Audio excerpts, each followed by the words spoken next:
Check, check, check, check, check. Hey, can y'all hear me? Good, can y'all hear me? Yeah, yeah, all right, back. So, welcome to Speak Your Truth, you guys. We're gonna get started in a little bit. We're running a little bit late because of the storm that's going on outside. So we're gonna get started in just a little bit. But in that time, please go see your vendors in the back. We got snacks to the left, pizza to the right, cupcakes in the middle. And also, if you do not know, if you go through this door right here, there's another room full of vendors in the room right next door. So if you haven't checked them out, please check them out. But we gonna get started in like 5 to 10 minutes, okay? And also, if you want to donate to the event and to Nomni, you can donate in the back, right there, right in front of the door. All right, back.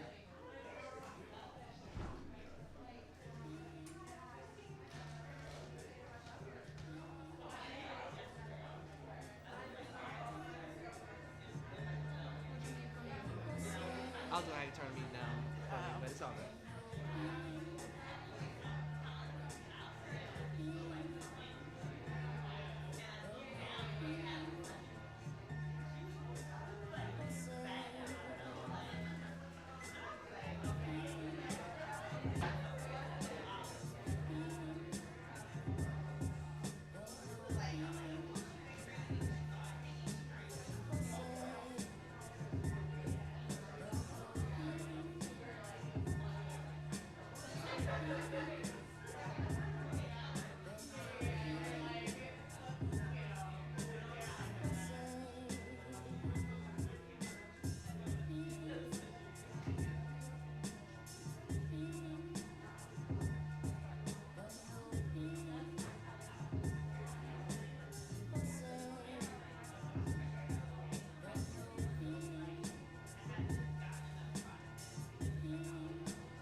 stand.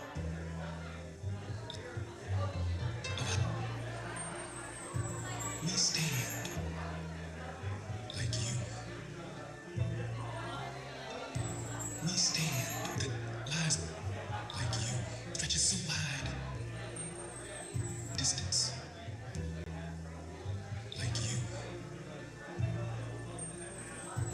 We stand like you. We stand on two sides like you. We stand like you. And the road like you. We stand like you. Of a highway. We stand like you. We stand that lies between us like you. Stretch. We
everybody, to Speak Your Truth 2022.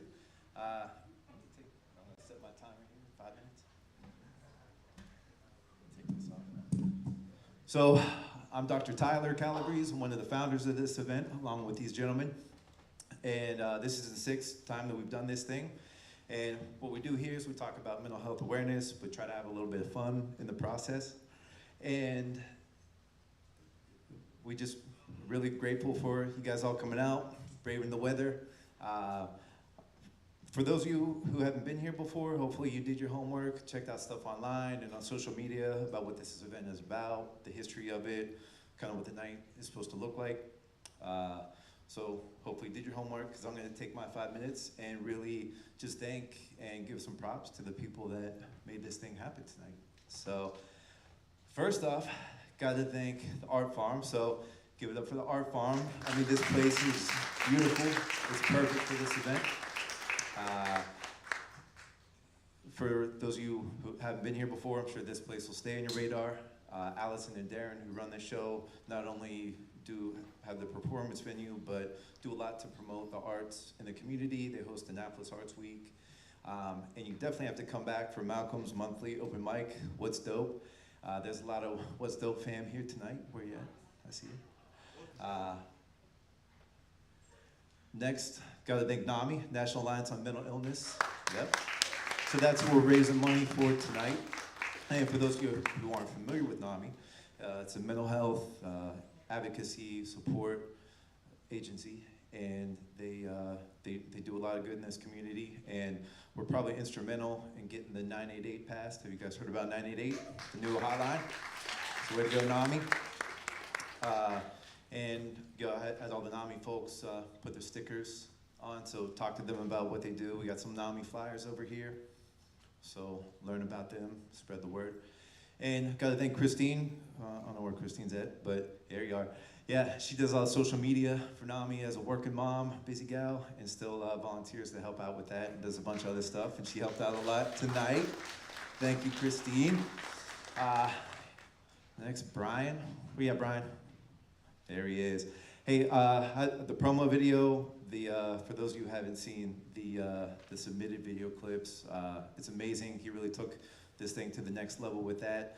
And Brian, for those of you who don't know, he's won Emmys for his filmmaking. He's has a film called Bastards Road. It's an amazing documentary, and he'll come up and talk more about that. But he volunteered his time as a busy dad as well to make the video stuff. So thanks, Brian. Gotta thank the speakers, the vendors, the artists. I know we use the term speaker loosely. You know, this year compared to prior years, there was a lot more people hyped about this event. We had like 30-some speakers, which is really fueled me. So thank you. Your excitement was just total validation for me. And all the speakers here, in their own ways, really exemplify what we try to promote, that you know, everybody has their own way to cope with mental health struggles, with stress, whether that's art, whether that's comedy, whether that's mountain biking. You gotta find your own path to recovery. Find your people, find your tribe. So thanks, speakers, for being part of this. Gotta thank this audience. I mean, you braved the weather to come here tonight. My folks on the web, thanks for tuning in. There's a lot of other cool stuff you could be doing or paying attention to, but you chose to be here and you know, support this little grassroots DIY thing that we do, and support all the speakers that are part of it. So thank you for that. And I'm sure some of you tonight will be exposed to some perspectives, to some voices that are different from your own. And that's a good thing. We don't get enough of that nowadays. So thanks for coming out tonight. Crowd, give yourselves a round of applause. And last, I gotta thank these two illustrious MCs, David Adamudia, Malcolm, Justice the Genius Child, McFadden. Come on up here, boys. There is no way that we do this event without these two. They're my alchemists. They turn lead into gold. They take all this pain and anguish and fear that comes up here, and they turn it into something beautiful, into hope, empowerment. So guys. Appreciate it. That's all I got. My time's up. I'm at 0. So let's have a good fucking night. We're cuss here. It's emotional. Let's make this whole thing irrelevant. Let's make this thing unnecessary. Let's stop the stigma. All right. Thanks, guys. Hey, give it up for Tyler, yo. Give it. Keeper does a lot. Yeah. All right. I'm gonna need more energy from y'all. I'm sorry, like. Bruh, they just came in the whole storm, bruh. They barely alive. I don't care. Yeah. I don't care. They faced death to get here. I mean, I guess y'all should be hyped. But Y'all that's done the defeated reason. death. That is the reason why you guys should applaud yourselves, get hype, get loud, because this night is important. Yeah, give it up for yourselves. More.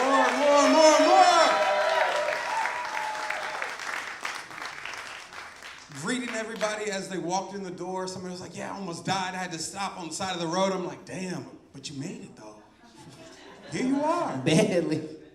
Barely, yeah. Well, thank you guys again for coming. This is year 6, and if you don't know, this started 6 years ago, obviously, right? 6 years ago as a fundraising event through NAMI. Tyler and I were tasked to, create a fundraising event from Fred Delp, who's not here at the moment, but he's here in spirit. Yeah, but basically, he wanted us to do a 5K walk. He was like, Tyler, David, organize a 5K walk. And I was like, Fred, though, everybody's doing those. Like, can we be a little different? Just a little different.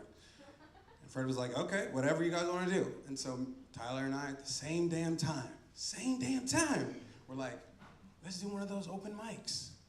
And then it just all started to click together. And each year, it fills me with hope. It fills me with, this is my purpose, this is my passion, because of the stories that enter this space and the support that comes from all of you out there. It makes it happen. It does. So once again, I'm so glad to have you guys here. And yes, we will cuss. People cuss out here because that's emotional expression. Prove it. Yeah. Oh, you want me to say it? Yes. Oh, I cuss in therapy. Don't tell my clients, but yeah. No, fuck. Oh. That felt good. All right. So, as Tyler said, July 16th, today is the opening of 988. It's the International Crisis Hotline. I don't know if you guys know that Logic song, I've been feeling low, right? They turned that from a whole 1-800 whatever number to 988. So no matter where you are, you can text, you can call for support, or if you're in a crisis situation, 988 launches today. So get hip. That's what's up. Hey, give it up for that, y'all. Give it up for that. That's what's up. So if you guys like what you hear from an artist, I mean, you gotta show your support. So I need you to get the finger snapping. I can't really do it because, anybody got some vegetable oil, some Crisco, so I can just, please? All right. But we're gonna announce who's next. Right? Oh, before we do that, real quick, just for anybody, just to know housekeeping stuff. We got cupcakes in the back, in the middle. Raise your hand. We got cupcakes back there. If you need some cupcakes. There's pizza to the right, some chips, some beef jerky, some water, some coffee, all to the left. And also, if you go out this door and go straight to the room next door, there's also vendors in that room chilling. And there's also like a video that people like sent in playing on a loop in there and all that good stuff. And hold on, one more thing. Who doesn't know where the bathrooms are? I need to know right now. You need to know. Bathrooms, because you may need to know where to go to the bathroom later on. If you go out the door you came in, to the left. It's right there. You cannot miss it. It's easy. You feel me? You got the lady and the man on there, so y'all know. Just go in that joint. So. Misgendering, but okay. So one quick thing. All right, so everybody who is just here in the corner there, it's not really so much that corner over there. There are markers and a t-shirt there that say SYT 2022. I'm gonna need some signatures. I'm gonna need some messages saying that you were here and we rocked the show. So take some time to do that. whenever you can, but we about to get cracking. Let's go. get it. Hey, y'all ready to start this? Hey, I like that. You wanted energy. They gave you energy. All right, this is how we're going. You going to do this first person. I'm going to do the next, and so forth and so forth. All right? Let's get it. All right, so we are inviting to the stage. Why don't we have like the stripper song? Coming to the stage, Christine from NAMI. Hey. Thank you. Just real quick, I'm here to represent NAMI Anne Arundel County.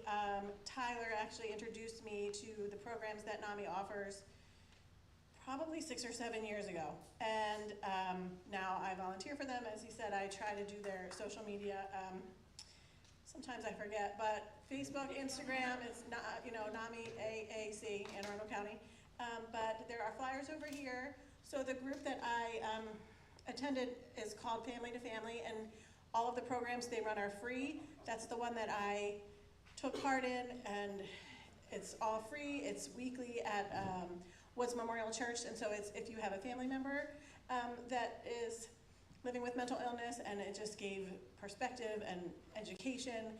They have support groups for people with mental illness, for family members, and most recently they have one for spouses, which is online. So the Family to Family class just started this Thursday, and there's still room. If anyone's interested, you can email f2f at, is it just NAMIAAC.org? NAMIAAC.org. I think so.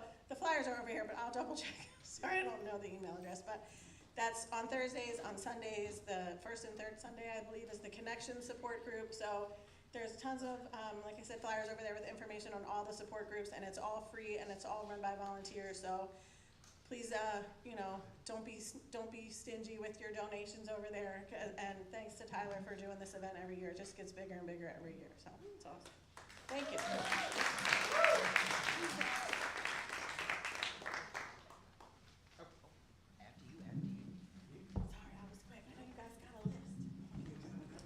Hey, give it up for her one more time, y'all.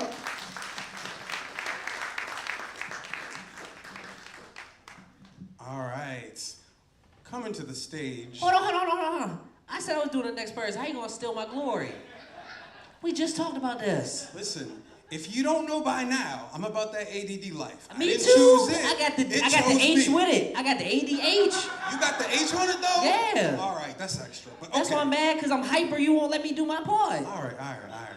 Damn. I was Damn. so down. 6 years? Damn, you just gonna take my part. So, coming to the stage, give it up for Brian Morrison. Give it up for him, y'all. Hey. I've got that ADHD life too, big time. But not until recently did I understand I had,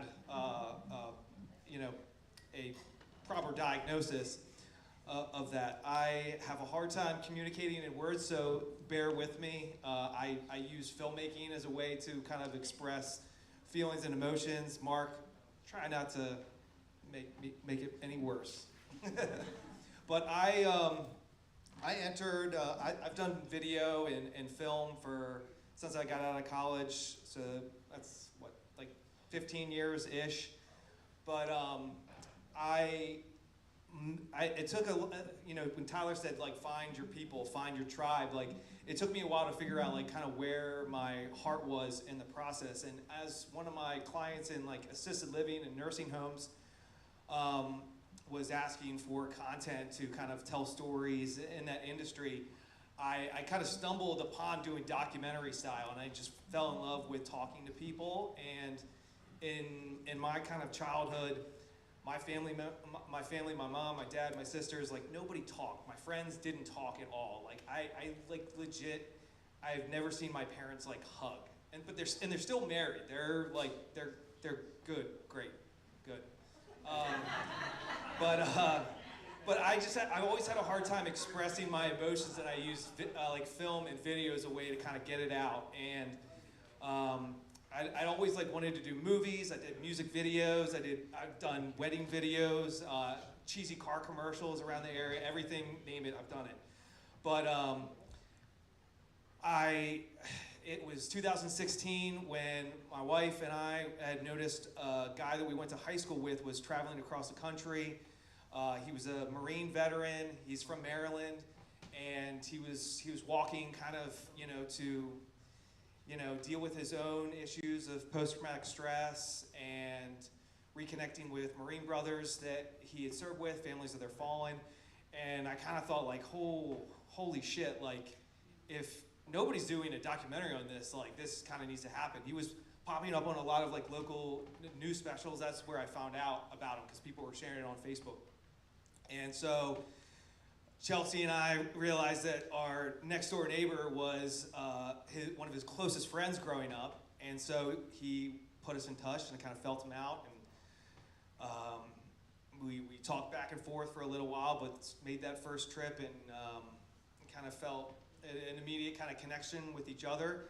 I didn't really have any particular story I was trying to tell. I was really just trying to investigate, like, what was going on with him. And really kind of just give him a platform. And so as we kind of started and realized, like, okay, I guess we're doing kind of a documentary thing. I don't know if it was gonna be a short or a feature or whatever, but just kind of kept shooting. And as he was walking, the first trip I made out, he was in Nebraska.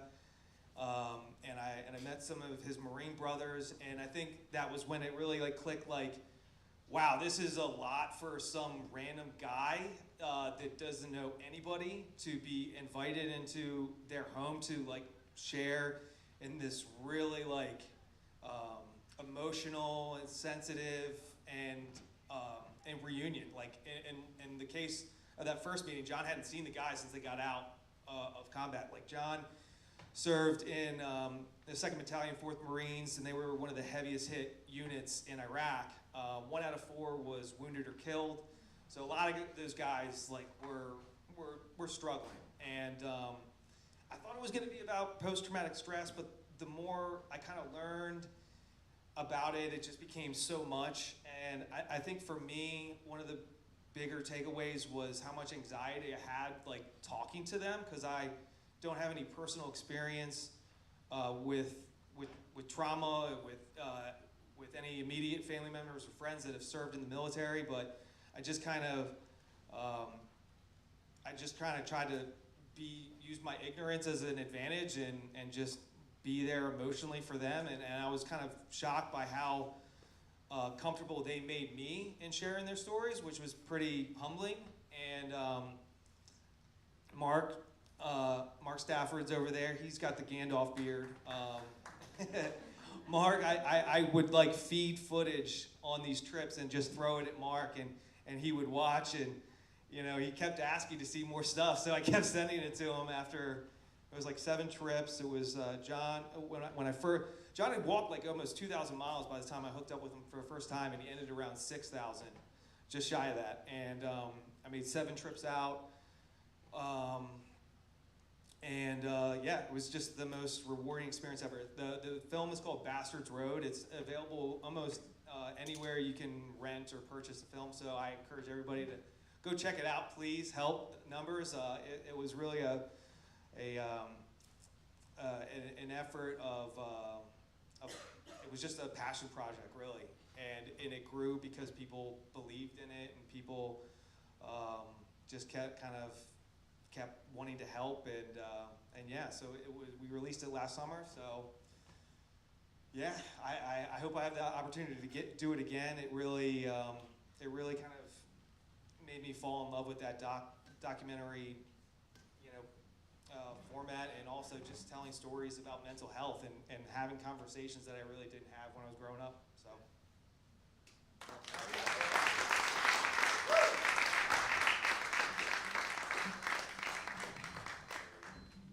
Hey, give it up for Brian one more time, y'all. Yes. I don't know if anyone's seen any of our promo videos, but Brian is responsible for that video. Like, thank you again, Brian. Thank you, Brian. All right. Okay. All right. So coming to the stage, we are inviting Laura Pimpo. Yes. All right. Hey, give it up for Laura, y'all.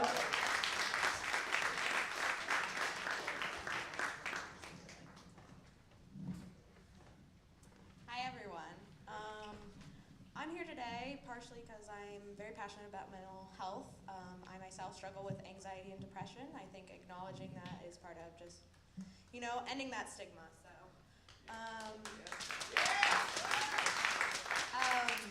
but I'm also here on behalf of a dear friend of mine, Alyssa.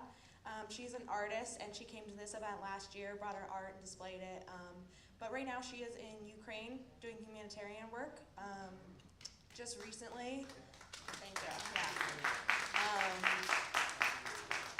she had the opportunity to do a kids camp with her community there, and she really focused on kind of the mental strains of the war over there, and just seeing the little kids kind of process everything through art, through dance, through just talking, and it was a very emotional but also rewarding experience for her.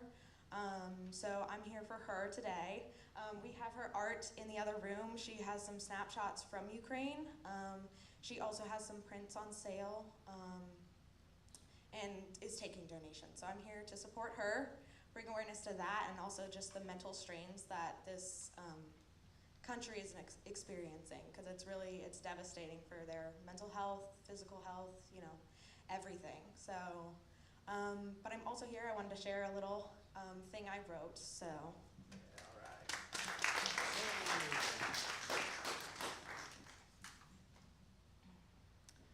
How do you keep smiling when everything is falling apart? How do you pretend that everything is going to be okay when maybe it won't? Crumbling ruins, hearts and souls torn apart, minds darkening from the weight of it all. When does it end? When do we get to be happy again? When do we get to breathe a sigh of relief and say, it's finally going to get better? Life is a painful and dark journey sometimes, but that doesn't mean there's not hope. I find that there's always hope, even if you have to create it for yourself. So I'll just leave it with that.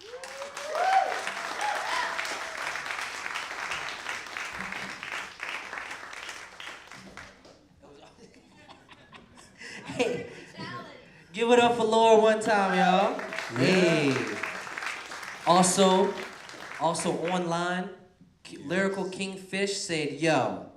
Let's thought y'all should know that. You feel me? Lyrical Kingfish said, yo, online. So, Fish, yo, what's good? Yo back, yo. Yo back. Everybody say yo to Kingfish. Yo! Hey, there we go. So, keep it going. How you say the last name? We're gonna go with it. We should ask in advance. All right, coming to the stage, I want y'all to give it up for Carter Flay. Carter! We said that right? I said that right? Yeah. Thank you.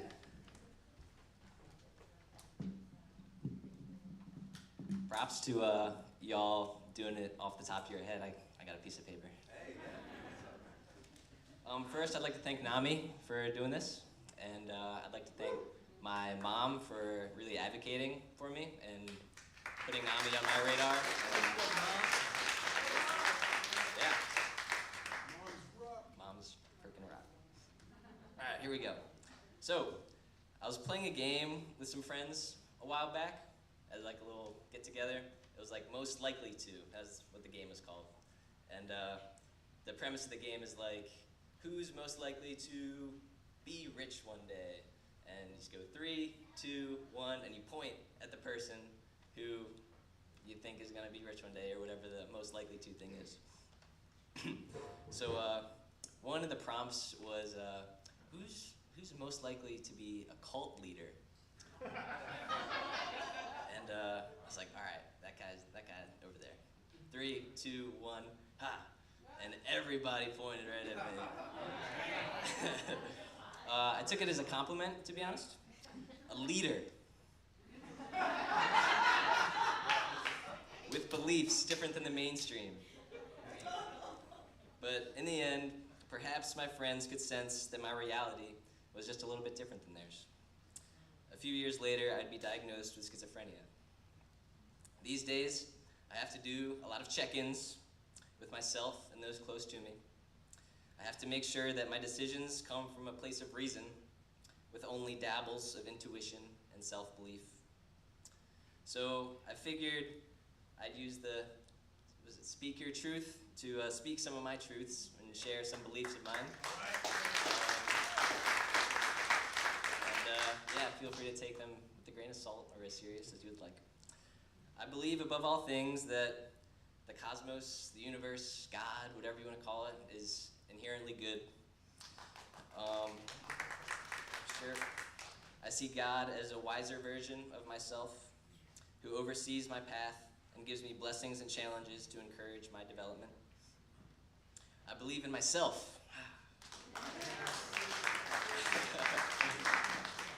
I believe I am beautiful and intelligent and sensitive and gentle and have a wondrous heart. I believe I came to Earth to do cool stuff and have lots of fun. Here we go. I believe it would be interesting, maybe one day, to tattoo myself a completely different color. Blue or green or purple or maybe like a little mix in there. I believe this is one life of many, which has led me to embrace the motto of send it. Don't worry, I haven't committed to this idea quite yet. I believe that anything is possible, like literally anything. I believe if people bare their souls to each other fully, we can communicate without speaking. I believe if we like train our minds and stuff, we can levitate and like teleport and live for centuries upon centuries. If you haven't read the book Autobiography of a Yogi, that's a good one. That kind of blew my mind. I believe the future is free food, water, shelter, healthcare, education, etc. I believe if these ingredients of life are no longer scarce, humanity would be much closer to a peaceful coexistence. Michael Scott from The Office once said, "It goes to show that everything in life you want, you get. And you can't work for it. It just comes to you." I like to believe him. So, yeah, my imagination swells, and my beliefs are inclusive. I dream, and I dream. And, yeah, sometimes I, like, post a lot of these things, like, online, which, yeah, some people are more appreciative than others. And, yeah, so I usually give, like, a PSA, like, if you think I need to, like, check myself with any of these beliefs, please don't hesitate to tell me. You can take what I say with a grain of salt. You can call me on my BS. You can worry about me, or you can have faith that my journey is being carefully and lovingly overlooked by something else, or do some of both. Another quote that I vibe with is, "Faith or fear, choose one." Yeah, I believe this existence is magical and playful. I believe we are the oneness playing peekaboo with itself, and every once in a while, we'll catch glimpses of the boundless potential life has to offer. Thanks for being with me on this ride.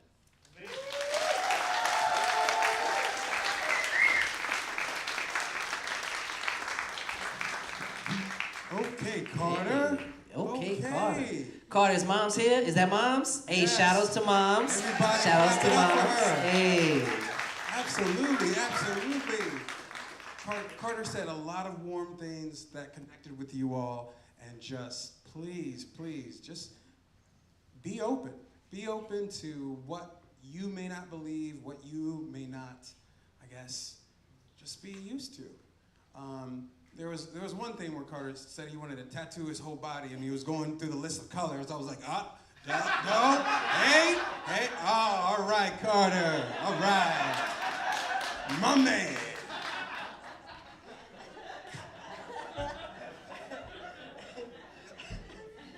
Hey, y'all ready for y'all next artist? Well, speaker. Yeah. All right, this worked out very well. Okay, coming to the stage. Coming to the stage is a man that I have had a collegiate relationship with. We went to community college together. We were in the human services program. This man went to Berkeley for a brief second. One of the smartest, one of the most hilarious people that I know, right? And then his voice is better than mine. I'm just saying, it's like butter. But he's also a celebrity. Gray Smith, coming to the stage right now.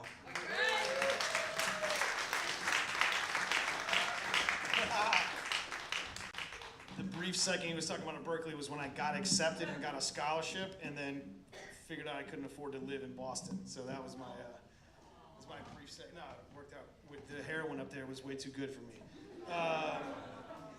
Yeah, Carter, I'll never forget what I just experienced sitting in there listening to you share. That was incredibly moving. Thank you for that.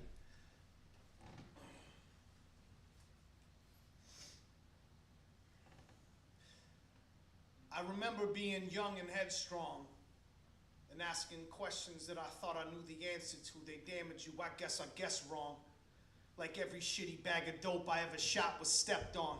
I'll disappear before my peak like Jake Electron. When I was sleeping on the train or sleeping in a box in the tunnel under the parkway trying to stay out of the rain, I used to get dizzy spells and hear a little ring and the voice of a demon sounding like me and calling my name like how the fuck did I get here again? Pawning all my gear again. January 1st, like this is gonna be my year again. Yeah, the fuck right, man, who are you kidding? And they told your dumb ass to turn around, but you wouldn't listen. And lately I've been on the road, just trying to get a job and keep my daughter in some clothes. Single father life, that's just the way it goes. But the artist always calls me and it haunts me like a ghost, yeah. It's kind of crazy to write and late in the diaper changing, trying to keep a steady hand when your whole life is shaky. School at home and school in Philly on a weekend. I choke up on the road, man. I've been swimming in the deep end like I don't lose sleep at night, like I'm not losing my grip, like I don't struggle with self-doubt, like my music is shit, or like I didn't fight through the fear for years to get this record done. I did this shit myself.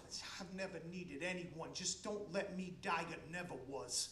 Jesus, please just keep your hands on me. Everything I ran from is catching up. I lost my way home. You laid low and let me run now. Help me leave some kind of mark before it's said and done. Don't let me find salvation at the end of a gun. And don't make me meet the man that I was meant to become. I said enough. These are some notes about the things I wanted you to know. And I will sing myself home. Just play this at my funeral. I remember the frozen steps and the cold stairs and the methadone and my breath in the cold air and being dope sick in the cell, holding my head up with both hands and the frail ones afraid, but they played it off. Acting brave till the blade gets stuck in their head like their favorite song, the eulogy. Walking dead, forgetting what they used to be. Dying to live a life on the other side of a losing streak and the layoffs. The cold shoulder, the rosary, the weak ones. And another 10-year-old got a sentence but couldn't read one. My dad left to be an astronaut. And he got lost somewhere in outer space. He vanished without a trace. He just couldn't stick around to watch me grow up. He bought him a gun and blew his fucking thoughts in the sun. Daydreamer, But everything was all good just a week ago.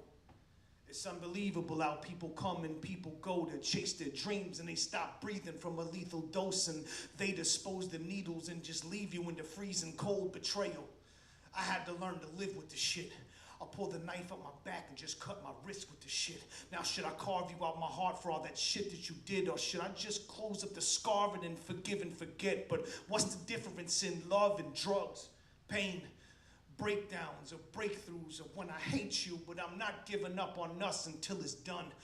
Cause what the fuck's commitment if the minute it gets tough you run? You told me to stop wishing, the clock's ticking, you're not missing your shot, and you're not quitting, it's God-given, you're not giving up. If shit is tough, then I will walk with you. And I'll be sleeping on the floor in the studio till the song's finished. I can't live in this world, forgive me, I forgot to pray. And oh my Lord, they should have killed me when I lost my faith, when all the shame from when I just wanted to walk away is on my face. I wonder what God will say when he calls my name. That felt good.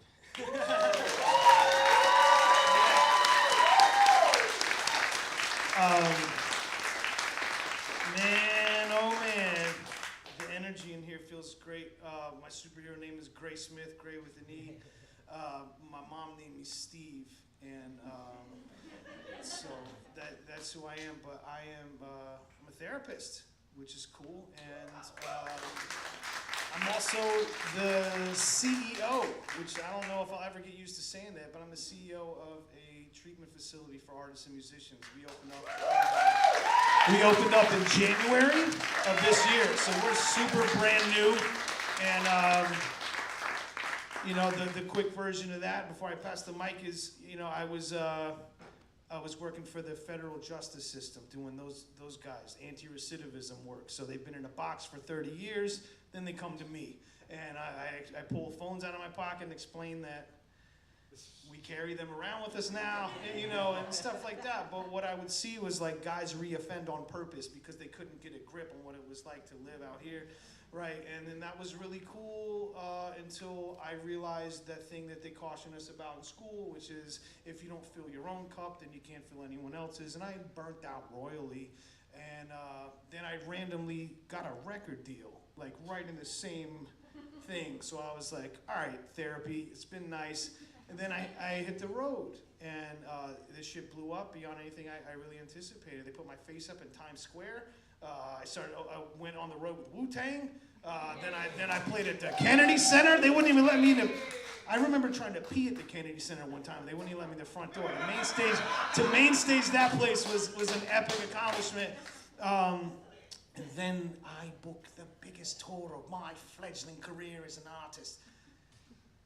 31 dates, half of them here, half of them over the pond, which is dear to me because I love going over there to perform, right? Because there's castles everywhere, and it's just, I don't know. But the first date was this festival called South by Southwest, and I got an email in the end of February of 2020, and they were like, hey man, just a heads up, it's probably nothing, but there's this weird flu going around, and we're gonna have to keep an eye on that stuff. I watched in less than 14 days as my entire tour got wiped off the map. Everything I had worked for, and that crushed me because I worked so hard to get my first record. I made 1,000 feet away from here in a 600 a month office space. I lived there with my kid, and this was like 3.5 years ago. This isn't distant past. Like I lived right off of West Street, and I thought about that when I was coming here.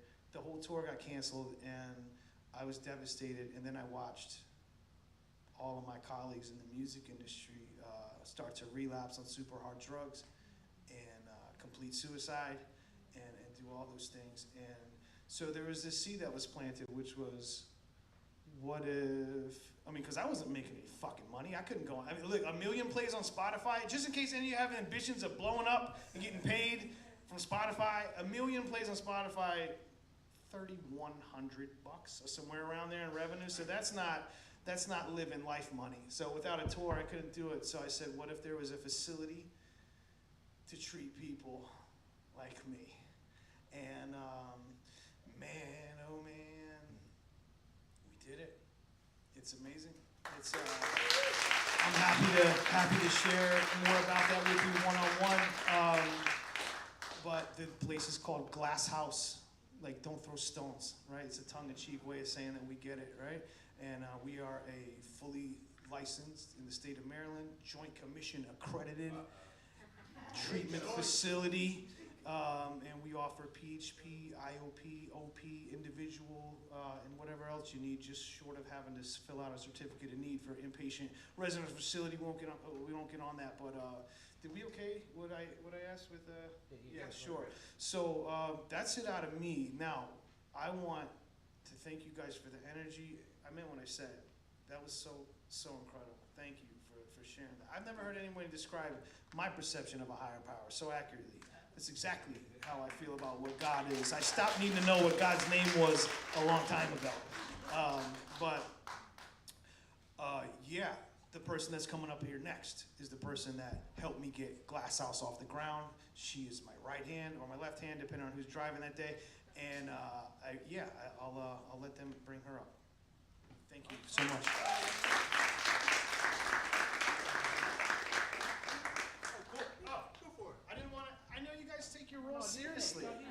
got an H in your diagnosis. I know you wanted to introduce people. Who I'm bringing up right now is my partner, Sarah.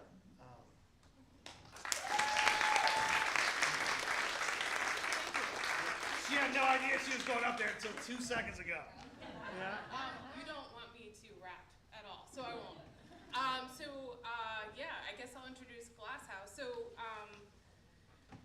As an adult, we have the normal level of chaos in our brain of like bills and stress and job and work and life balance and all that kind of stuff. And then you throw substance use disorder into the mix, and then there's a whole other level of stress, whether it's that or addiction, something else. So then you've got a second conversation.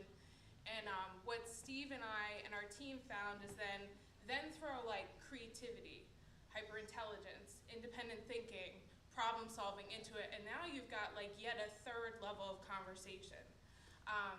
So when we created our facility, it was really to address that. And so what that might look like as an artist or creator is, hey, I am just trying to get clean and sober, but my whole career is playing in bars.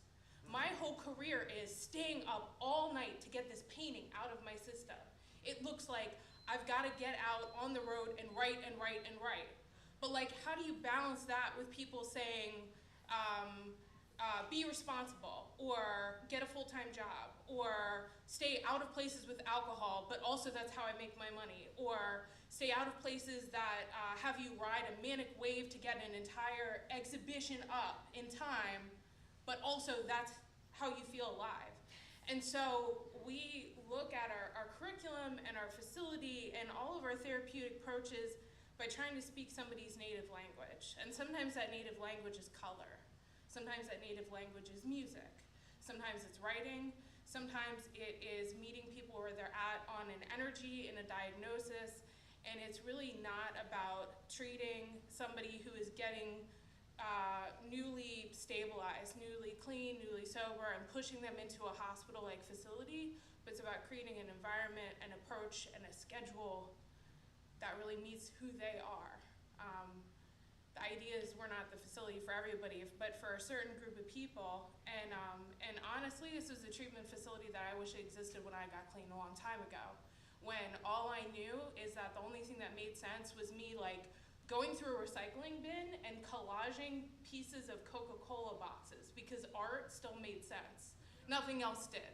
Work scared me, normal people scared me, my family scared me, recovery scared me, all of that. But like art still somehow in there made sense. That was one part left untarnished, unmarred by my addiction. And so we've created a house that's safe for those people. We've created, we're starting to create halfway housing that's safe for those people. And so that's Glass House. We couldn't be more proud to be here, to be part of the mental health community, to be part of the conversation about like what stigma means, what somebody in recovery looks like, what this diagnosis looks like, what this condition looks like, what we're capable of, and what it looks like to support an artistic community that has all of these different diagnoses within it. So I will do nothing artistic up here other than smile at you. You guys look great. This is super cool. I'm happy to be here, and thanks for giving me a chance to talk about Glass House.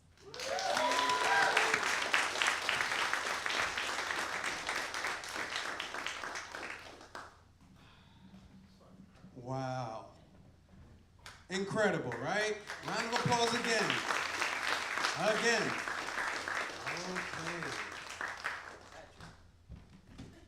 GlassHouseRecovery.com. That's the CEO of me. I forgot to plug the website. You had way too much time, sir. Way Hey, too much give it up for time. him one more time, y'all. Give it up for him. Yes. Where's the sheet, Malcolm? Oh, sorry. Luckily, I got it on my phone. Okay, well, we don't need Oh, I the remember. sheet. No, I remember who next. I got it in my head. Yeah, sure you do. Thanks. I do. Tyler. I do. Thank you. I do. Thank you. All right, go So, coming to the stage, give it up for Patrick Finn. Give it up for him, y'all. You guys are gonna love this. Man, he really has a way of letting it, hit the floor before I do. Oh boy. Hi guys. So, fun little plug. So my name is Patrick. I'm actually a facilitator at NAMI, Maryland. So it's an honor, an absolute honor. I'm also a peer-to-peer counselor for when we actually get that off the ground for teaching coping mechanisms and recovery. So that is in the mix, but hopefully that'll be coming soon. And starting off, I just want to say what an honor it is. I've been doing this a few times, and I'm going to be boring you all with the same poem that I do all the time. It's not boring. No way. It's not boring. It's okay. It's okay. I also shake a little on stage, but if you have a can of paint, I'll shake it up for you. It'll be great, so you'll be fine. So I live myself with I have bipolar 1 with psychotic features. I live with PTSD and an overcome eating disorder as well. And this poem that I actually wrote in the middle of a PTSD attack, which is actually, it was the first thing I could actually say I was proud of. So I'm honored to do it for you again. So hopefully you enjoy. This is called My Dark Parrot. Did I ever tell you about my dark parrot? Well, he sits right here on my shoulder. He's invisible, yes, but his weight resembles that of a massive boulder. He repeats things, and he repeats a lot. This seemingly endless squawk riddled with realities that I thought I forgot. He's obsessed with my past. He flies into first, and he leaves me last. He shouts my past from the finish line. When I try to run back, he flies faster, and I could have sworn I was his master. But remember, he can fly. He flies as I sink. And then returning to me eagerly once again, clawing open my eyes so I never get a chance to blink, to forget. No, he's forcing me to look with no chance to read that good book. No, just forced on that hook that I took. Left to sit, wait, and marinate in a past that still leaves me shook. But then suddenly, while attached, he flies high, and he brings me along. And we're soaring happily through the clouds, and the parrot convincingly exclaims that nothing can go wrong, and I believed him. That fucker, I believed him. He drops me. And when I fall fast, hitting the ground so hard even my mind needs a cast. I have a dark parrot. Did I mention he's invisible? To which in my confusion my mind becomes divisible. 3 thoughts, 3 parts, me, myself, or that gun on my shelf. He claws in, but I can't see him, and then I pause and I stare at my wrist, wrapped in gauze, and feel the fears of so many years, of so many tears, and the memory of all of my loving peers. Their faces are now gone, but their heads are on my lawn, each resembling my own in this constant, agonizing moan. Mine is a dark parrot. I shake, I scream, and I try to replace this nightmare with some beautiful dream. But then, out of the corner of my eye, there is an eagle that descends from the sky. He comes down and he says, "Don't cry," removing his wings, and says with confidence, "I have died, and I give these to you for not to die, but to fly. For I am not a victim, but I am a victory." Thank you.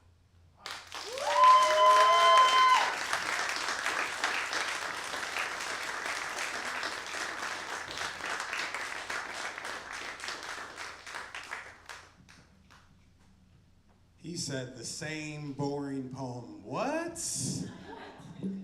That was amazing. Please give it up for Patrick again. Yes, give it up for Patrick, y'all.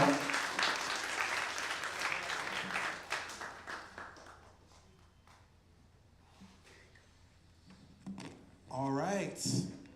Okay, sorry, I already forgot the name.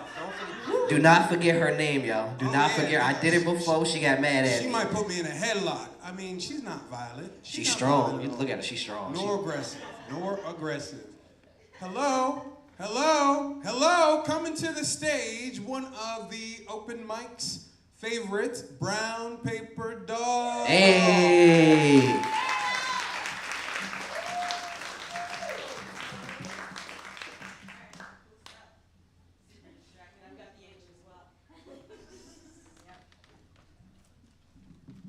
Sorry, I don't like mic stands. I punch them. Like, not intentionally, just move my hands a lot. Yeah, no, non-violent and non-threatening. I am Brown Paper Doll. I want to mention that I am a big fan of the movie Matilda from when I was a child, and I have an hourglass on my desk at work. And I believe I will manifest time travel if I stare at it intensely enough. And I've spoken on this several times. So you're not alone there, buddy. I'm hoping. So again, I'm Brown Paper Doll, and you can find me on IG at Brown Paper Doll Poetry. So it's important to me to stop the stigma because culturally, there's not a lot of education for folks like myself. I am from the small town, for more than one reason, but I am from the small town of Triangle, Virginia. I have a son who has some sort of sensory processing disorder. I'm not certain. At one time, we thought it was autism. He kind of is like Sheldon from Big Bang Theory, right? Yeah, so he's a super cool dude. He's super into retro video games. So when you go on that journey, right, you know, for your child, then you start to kind of go, wait a minute, you know, and then anyone who knows anything about ADHD or autism understands that a lot of their symptoms, a lot of different things are congruent. And so there's a lot of ignorance in regard to, you know, attention deficit disorder, in regard to kind of, and so I had to figure out from getting back to the same place over and over again that, you know, I was kind of having to deal with my own sensory overload, or, you know, in addition to traumas, in addition to life and all of these other things. And so this piece I wrote, although I know you're partial to the ratchet pieces. This is a different space. I'm a million different people from one day to the next. That's why they call me Brown Paper Doll. So he see me in the What's Dope space. That's a different vibe. But so I've got two pieces. One's super short that I've never actually performed before, and I'm a quote person. Jim Carrey has a quote about how depression is essentially becoming tired of being the avatar of yourself, getting exhausted of that, and needing essentially a renewal source, right? And so this is kind of just a journal that I wrote one day.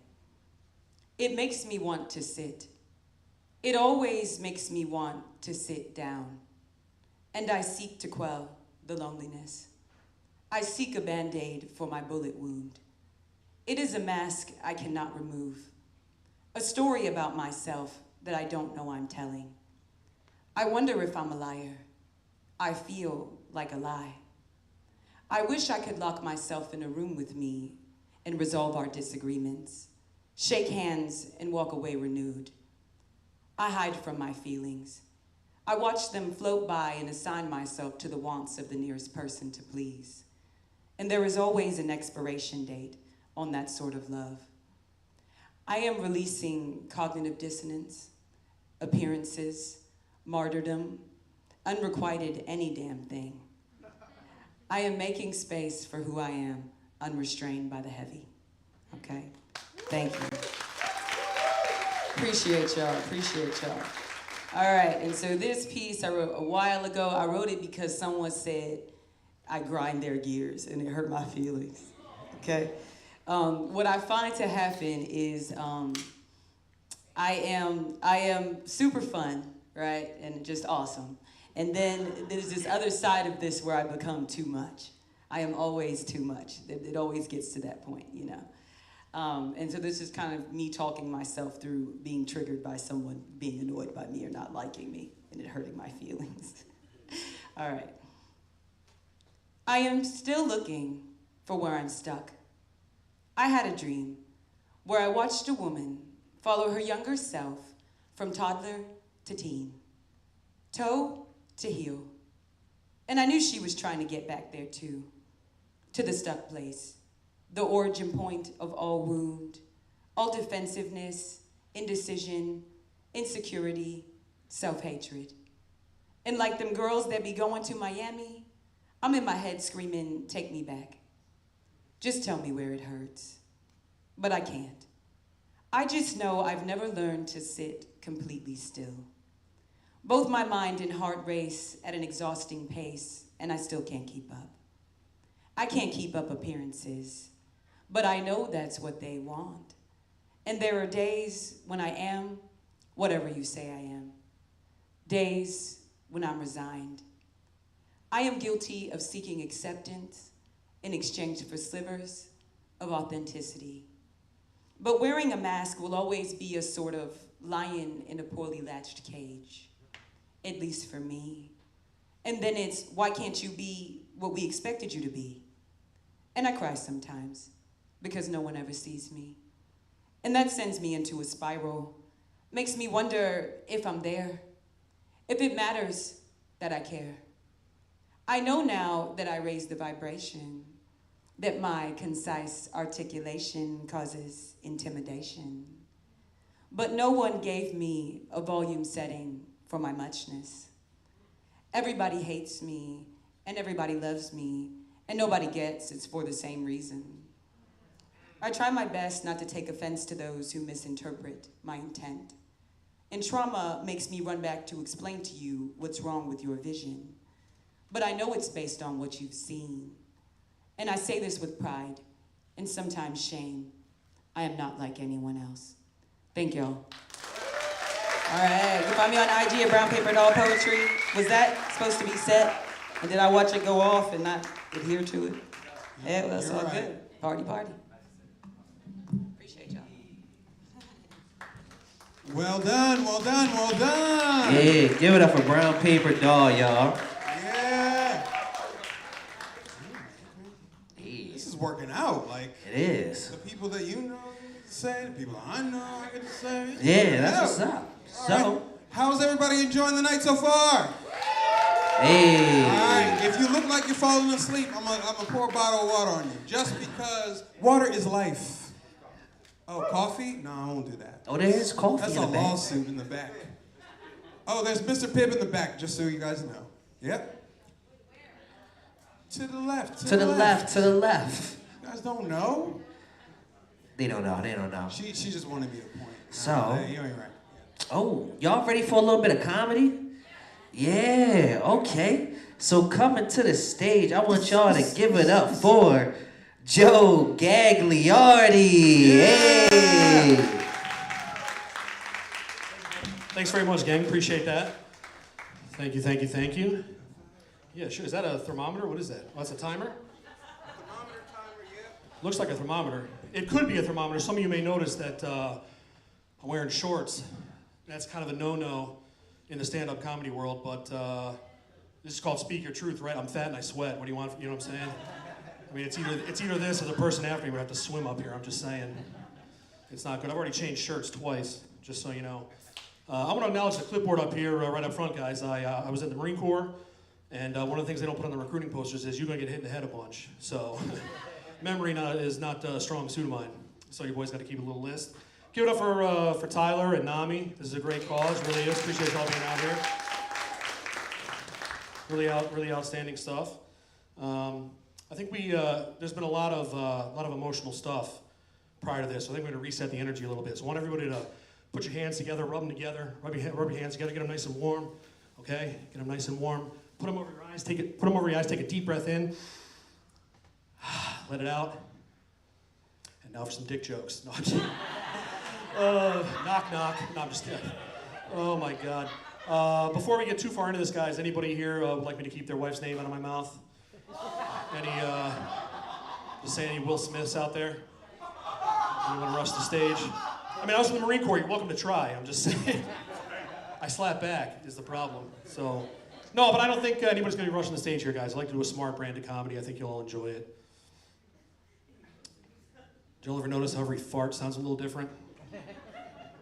Right? They're like snowflakes. You know?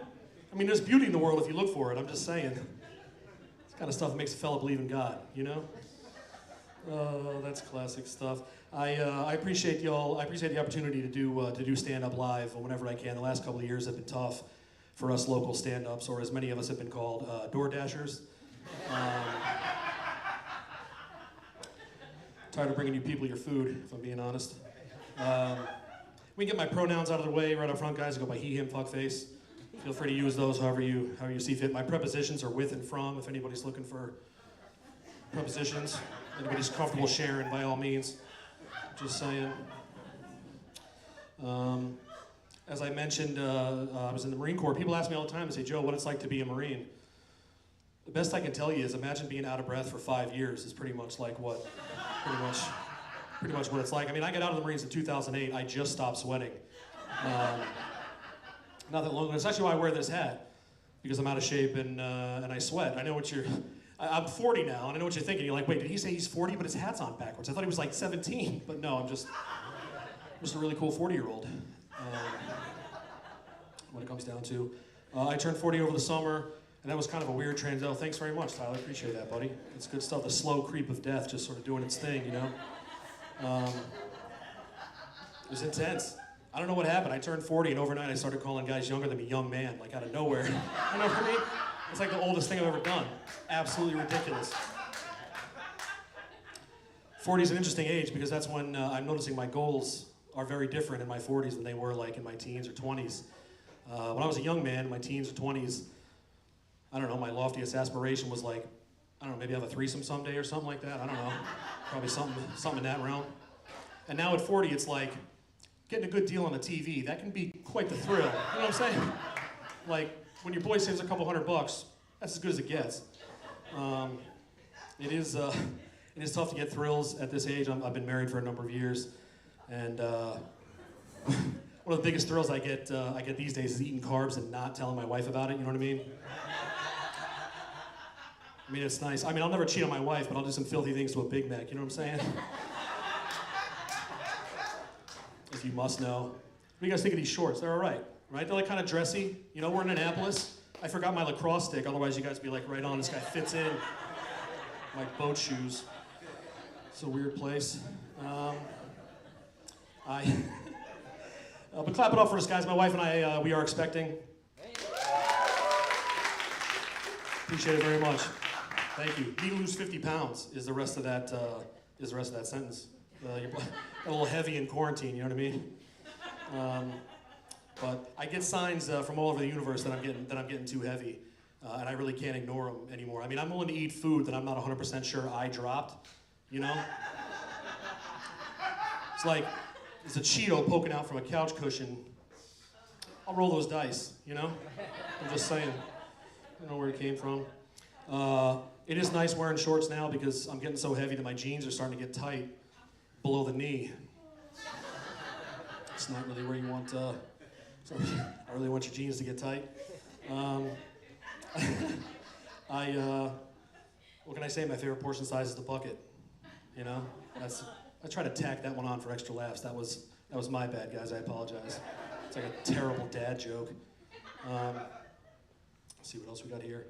So I love wearing flip-flops in the summer. I didn't today because it was a monsoon outside, but I think when you're wearing flip-flops, you really look like a boss because what you're saying to the world is, no matter what happens, I will not be running anywhere. You know? It's like, I respect that for sure. But I think I'm running out of time here, so I'll leave you guys with this. Comedy is one of those things that's a lot cooler to tell people that you do than to actually do. You know what I'm saying? Like, to give you an idea, I make the kind of money that necessitates all our toilet paper being used dryer sheets. You know what I mean? It'll make you smell nice, but it's not really ideal. So I'll close with this, guys. I know some of you guys are looking at me like, does this goofball have the answer to race relations? Maybe he does. I don't have the answer, but I got a good place we can start, right? White folks, black folks, we gotta get on the same page with handshakes. You know what I'm saying? I mean, every white person in here has been shaking a black person's hand, and at some point, you end up holding on to one finger for dear life. You know what I mean? It's like, we gotta get on the same page. Are we dapping? Are we slapping? I mean, I gotta know what we're doing up front, because white folks, we're not smooth enough to adapt that on the fly. You know what I mean? So, we all get ourselves on the same page. It'll be all right. I'll actually leave you with this. So there's a bunch of somebody earlier was talking about being neurodivergent. So I have ADHD. Anybody here have ADHD? Yeah.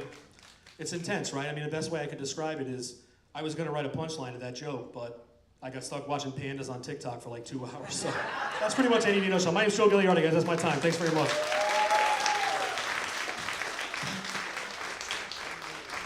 There you go, buddy. Hey, give it up for him one more time, yo. Give it up for him. Okay. Yes.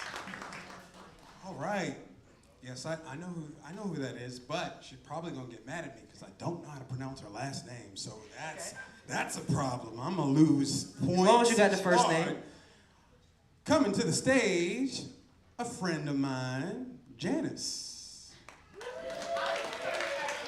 Hey. Thank you.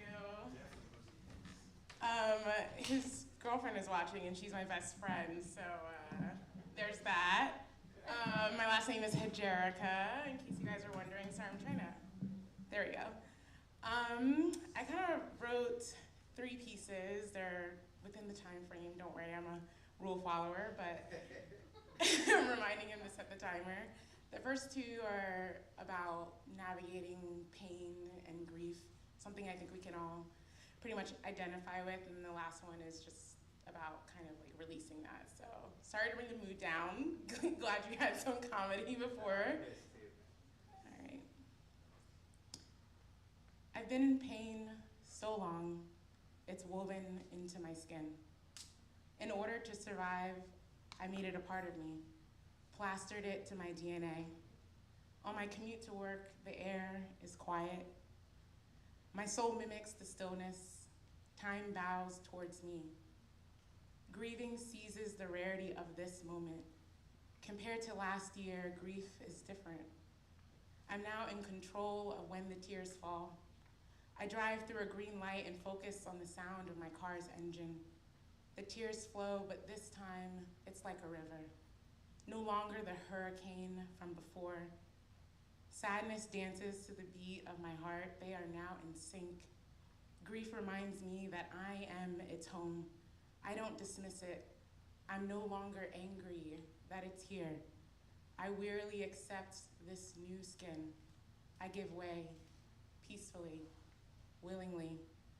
I whisper to my heart, it won't always be this way. My hopeful little prayer that keeps me going. I park my car and I walk into the hospital. My pain slowly folds back into my heart. I bury it there. It goes gently. Pain no longer fights me. I take a deep breath. I enter the door. I smile and I laugh boisterously with people. Pain blends into peace. I can't feel where the pain begins or where it ends until my commute home. Thank you.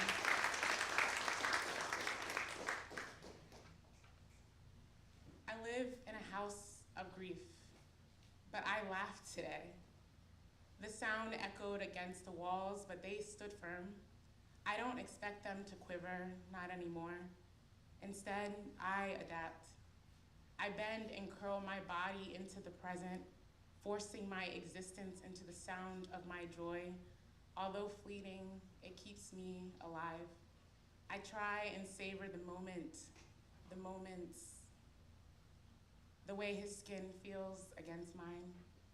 Hearing my mom say a simple hello, my dad's 10-year-old joke, the way the air smells in October at 6 a.m., making eye contact with my brother's dog, walking across the stage in heels, the safety felt when I hugged my best friends, the mundane, the extraordinary, seconds spill into transformative minutes.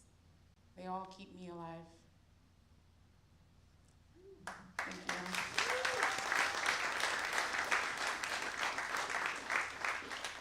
So those first 2 were written like at a time in my life where I was processing a lot of loss and grief and heaviness and just working my way through that. And then kind of out of all of that like really, really hard year came this next poem called Release. We plant too often with expectation. You all labored, I did too, but the seeds owe us nothing. We burden them with impatience, demand a timely harvest from the soil, but the seeds belong to themselves. Flowers do not always bloom. Sometimes roots die. But friend, your effort is not in vain. Your work does not go unfulfilled. Your investment gets returned in unexpected hope. in cultivated patience, in restored humility, in gentleness, a new language on your tongue. In these gifts we need to live. Thank you very much.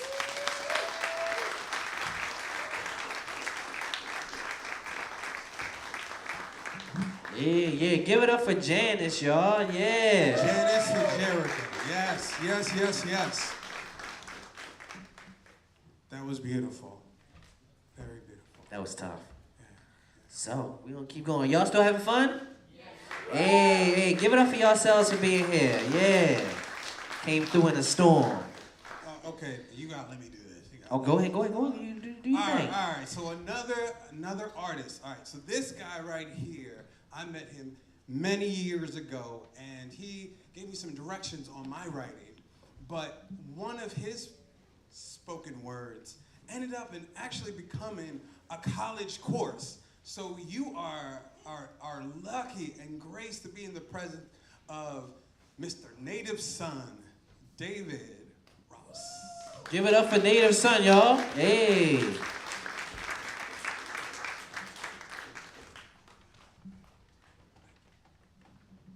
Wow, that's news to me. I didn't know that.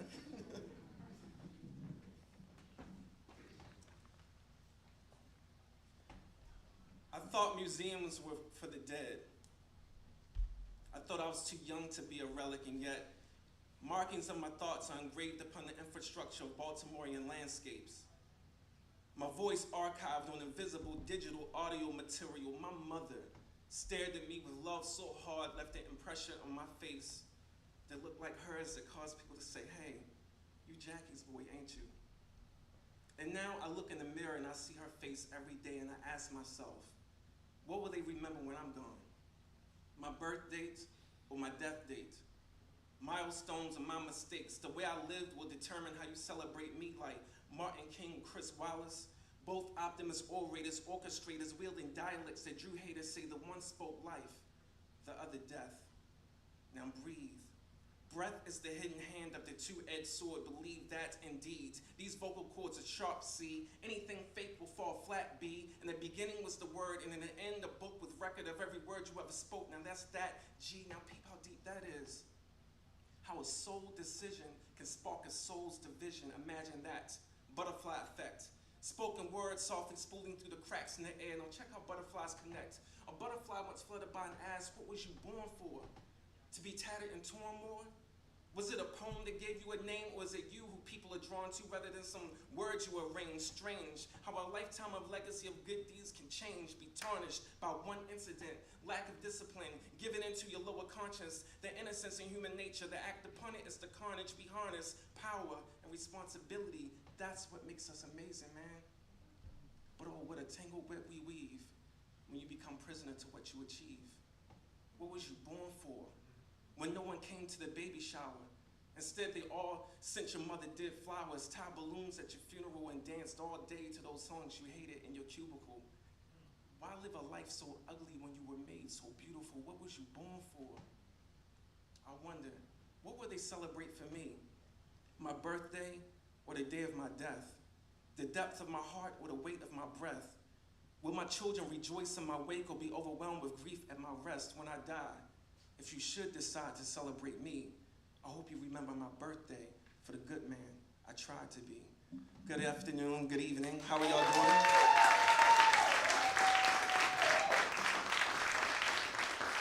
My name is David Ross. I also go by Native Son. Me and David had the pleasure and opportunity to go to school together in college and get our MSWs together and become therapists. We had some good times then. I'll do one more piece for you and get out your way. Love to all of the poets and comedians who graced the stage tonight, who I saw, so give them a round of applause.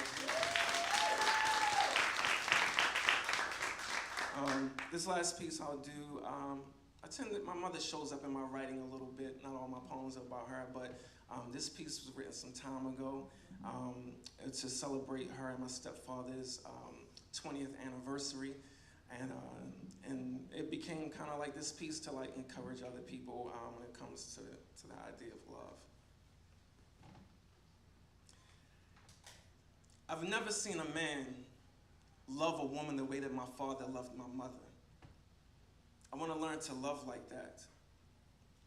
He swept a single mom and her 2 babies off the ground out of the shadows of hopelessness. And as a little boy, all I could think was, God, his arms are strong. He struggled, but he made it known that his commitment was lifelong. As little boys need that from their dads. I'm glad he understood that it ain't easy to get a young boy that ain't yours to love you back. But he stayed right there and he never relapsed. And man, I want to thank you for that. I want to learn how to love like how I never seen a woman love her pumpkins for what they are. No spun gold, she embraced her straw and loved it, 'cause worth more to her than glass slippers and a horse-drawn carriage. Their fairy tale came true with a broke-down four-door Ford automatic. Baby, ain't much I can afford, but trust me, there's gold in our marriage. I want to learn to love like that.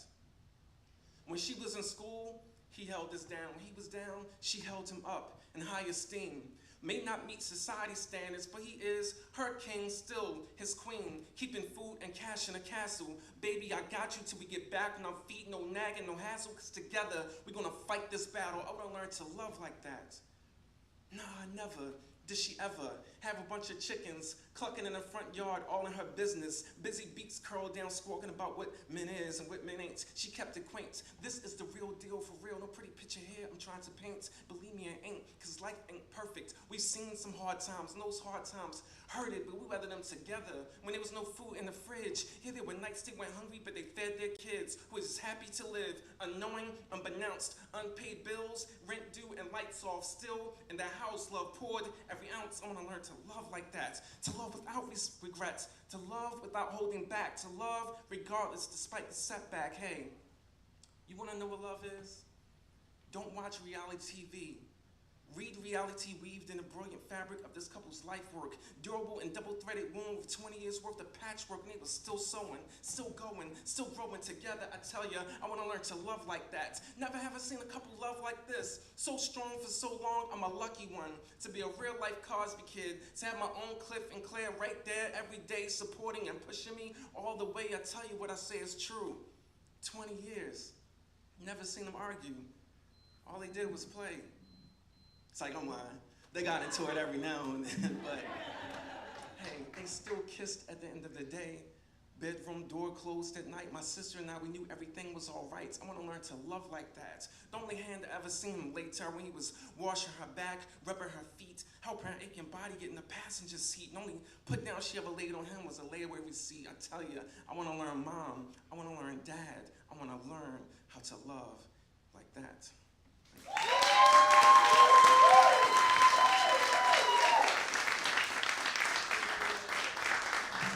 Hey. I mean, damn right. Hey. That was hot. I saw somebody back there clutching their pearls. I clutched my beard. Like that. Woo. Hey, that's what's up. Hey, give it up for him one more time, y'all. Yeah. That's tough. I like that. That's your 6 dog? years. That's your 6 dog? years. Go for it. Thank you. Hold on. Now you're trying to act like you can't read. No. It's okay. You went to public school. Right. Y'all chill out. I went to public school too. Jeez. It's a joke. All right, I'm going to try my best. We're going to see. Kim. Coming to the stage, give it up for Kim Kozak. There you go.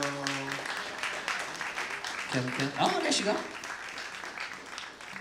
All right. As usual, very little preparation. I was out here last year, and I really thank Tyler for putting this on. Rainy day, it's almost a full house, and so it's nice to see everybody. Last year, I was 10 months into 2 sequential neurosurgeries.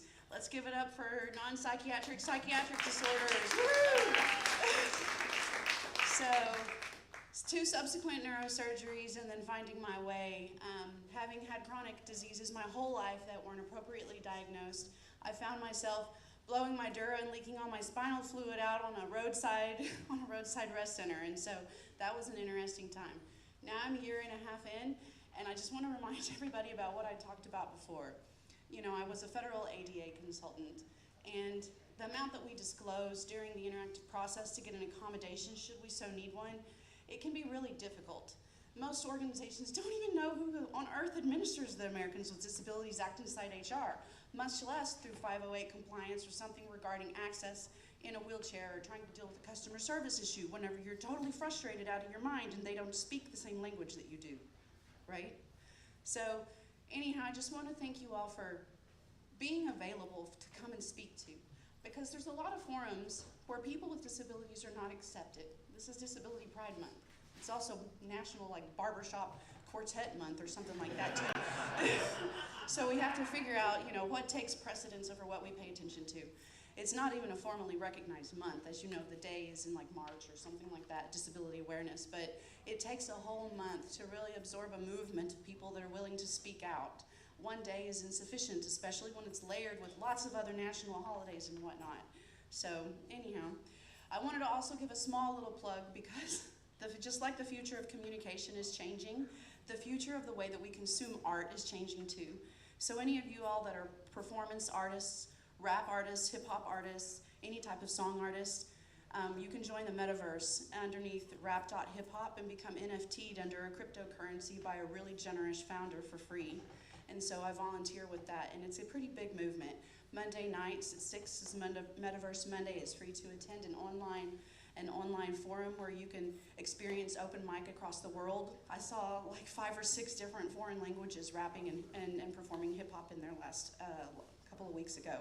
So it's optimized for Oculus Rift, and it's a 3D environment. And like I said, any performance artist, rapper, hip hop, or loose affiliate, through this program, you can get NFT'd into cryptocurrency for free. So if you're not in crypto yet, neither am I, but what I see is a wonderful community grassroots organization investing in the future of how we're going to communicate tomorrow. So again, just remember, you don't have to disclose your entire disability in order to get an accommodation at work, even though no one actually follows the law. Keep your chin up. And feel free to talk to me afterwards. And everyone has been super duper great, except Brown Paper Bag made me cry, and that wasn't nice. Oh, I'm Brown Paper Doll. That's so embarrassing. You see there? I did it. Anyhow, she made me totally cry. From the last one, yeah. I know we do. You made me cry last time too. Anyhow, y'all take care. Thank you.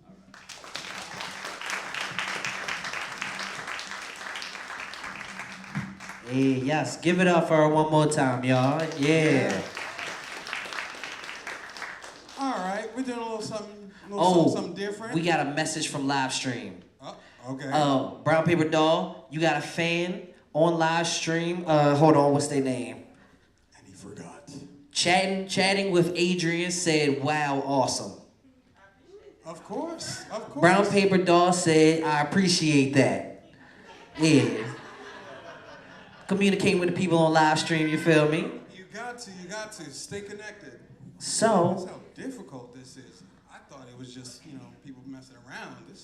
You gotta conjure this thing. Okay.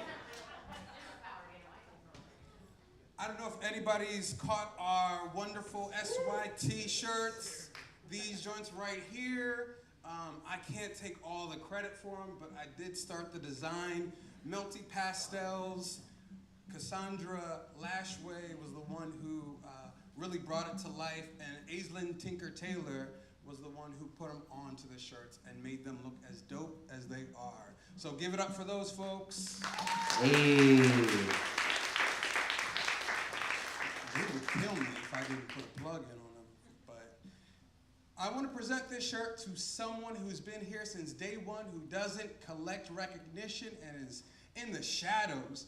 And I swear, if she don't hear my voice right now, or her name just period, come on. Jasmine. Jasmine. Jasmine. Oh, you say Jazz. Hey, Jazz, if you can hear, come to the stage. I don't think she Call can your hear. wife, bro. Call your wife. I don't think she can hear you, bro. She don't listen to me anyway. She's in the bathroom? Yeah, she don't get no recognition. But you should call her, bro, because she don't listen to me. If I call her, she gonna run. Well, if she's in the bathroom, I don't want her to bring the toilet paper out here. Oh, she coming? Is she coming? Can someone tell if she's coming? Nah. I heard a keychain go. Normally, Slow clap, yeah, there you go. I don't know if somebody went. Go. I think she getting her now. You better not go get her from the bathroom, though. Like, come on, man. There's no soap in the bathroom. Talk to the building people.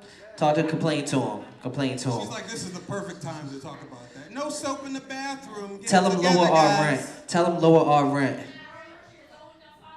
Look at my studio. It's all the way down there to the right. Oh, you acting like you got a studio now? I Mom? do. It's here. It's out there.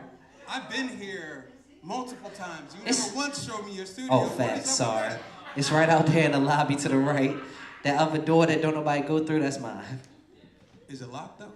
It may not. She in there, so it may not be live. She is in there. No. She not in there?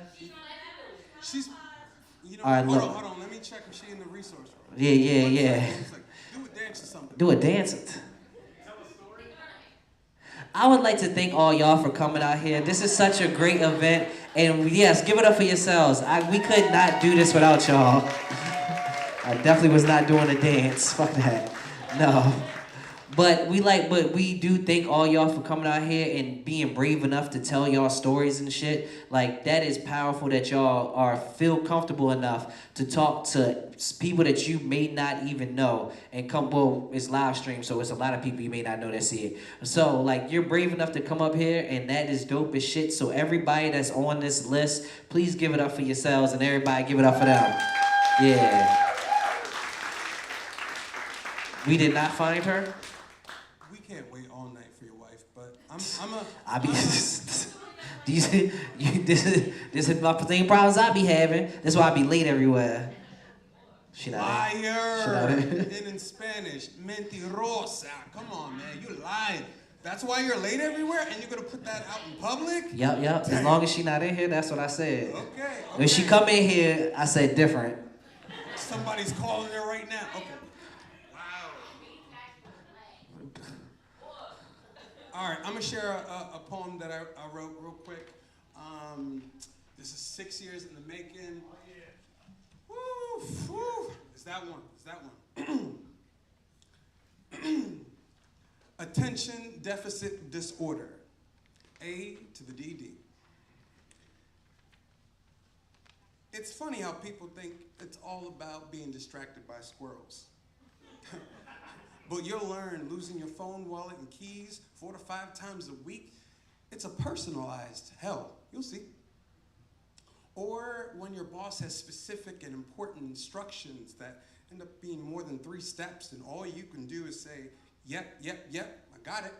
But you look her directly into the eye, the left eye, and you think to yourself, I wonder if I ate all the Hot Pockets last night.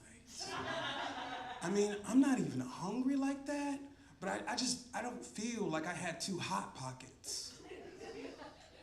Anyways, you leave the room and you swear you heard words. You swear you heard her say words, but all that comes to mind is, my money don't jiggle. It folds. I like to see it wiggle, for sure. So you decide you're just gonna wing it. Good luck with that. A to the DD. After 5 straight hours of watching YouTube videos, you realize you could be doing something more important with your life. Like 2 more hours on Instagram.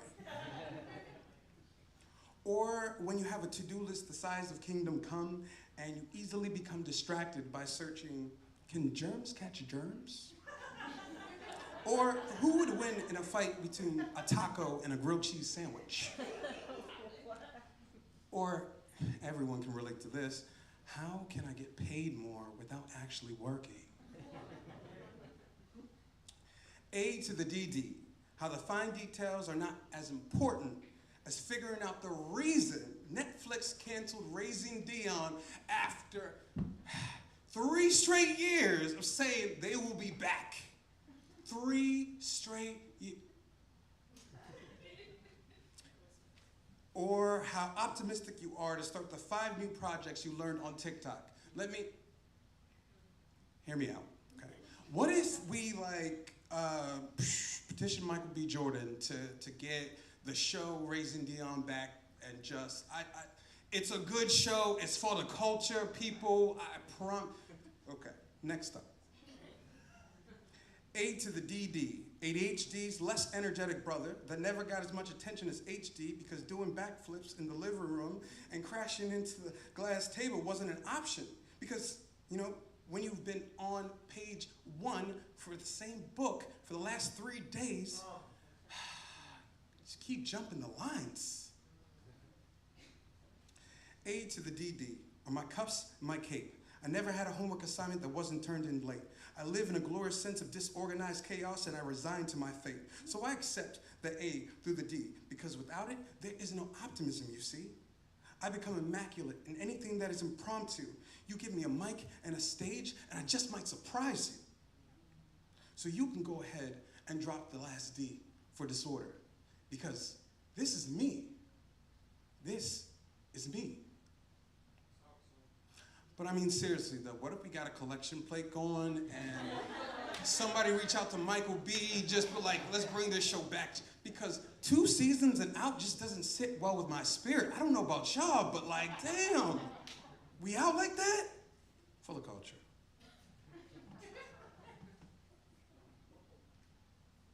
Jasmine!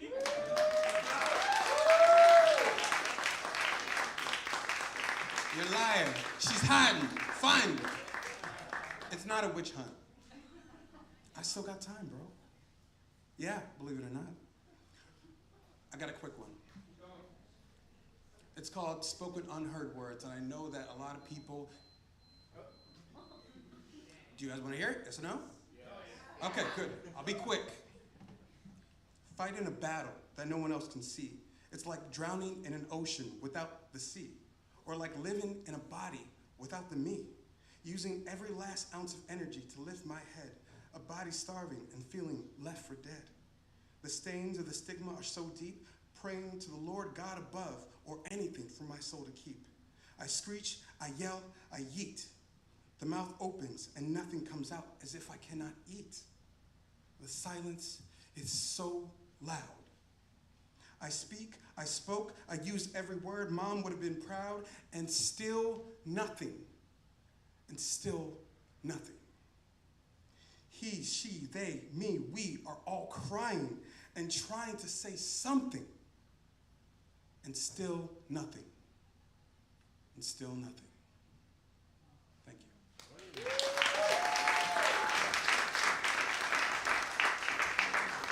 you. Hey.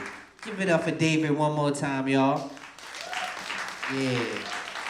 She gonna pop back up later. We gonna save it for later and we surprise her later. Sure, it's by Cassandra Boyce. She corrected me via text message. Hey, was she watching? Yeah, everybody's watching. Oh, true, true.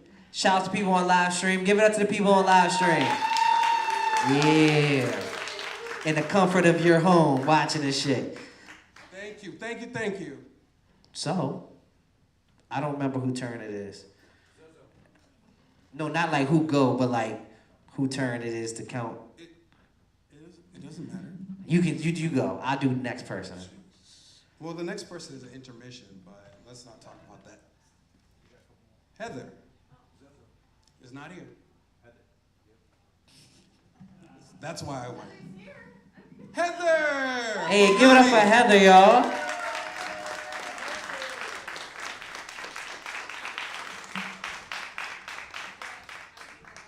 Hi everybody, my name's Heather Martinko.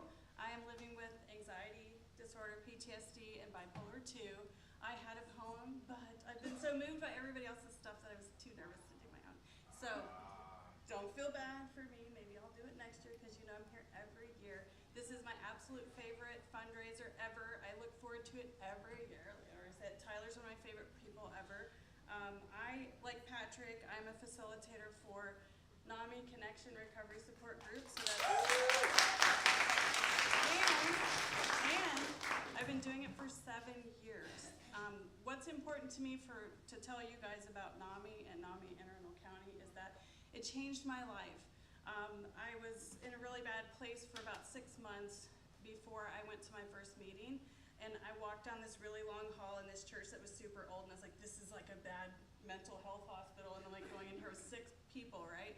So I went in, I sat down and was like super nervous because everybody's talking about like the scary bad stuff, not that I'm in recovery or I'm doing well or I'm sunshine or whatever. And so after I left that first meeting, the first thing, which is NAMI's big thing, but it's like really actually true, I will speak that to anybody who will listen, is that you're not alone and to not give up hope. And after I left that meeting, I said, I'm gonna make a difference once I get to where I could get, because my anxiety was so bad that I was rocking my body or twiddling, picking hangnails, rolling marbles in my hand, anything I could to just sit through the meeting. I had a driving anxiety where I couldn't drive, I don't know, maybe a radius of like, my friends would be like, how far can you drive? I don't know, like 5 minutes, because I would lose so much sleep from my bipolar disorder causing me, sleep deprivation. Then it would feel like I was in a drunken state, and then I'm like, well, I'm not safe to drive, so I'm not gonna risk anybody else, and then my freedom left me. And so the church, which NAMI is not faith-based, but the church has provided that outreach for the room for us, which we're still in to this day.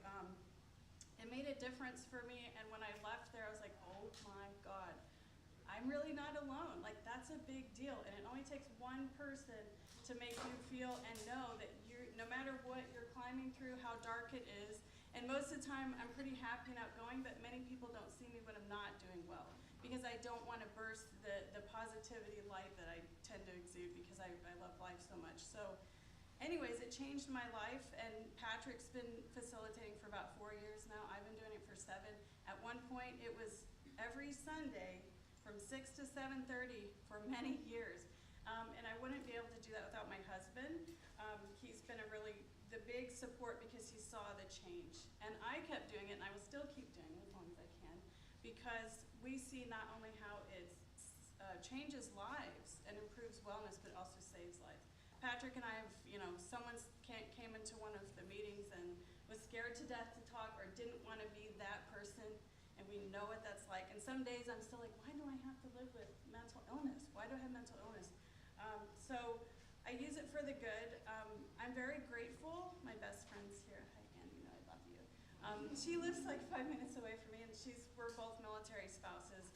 And so she's been a huge support, and I don't think I was open from the very beginning that I have bipolar because it has a very bad stigma.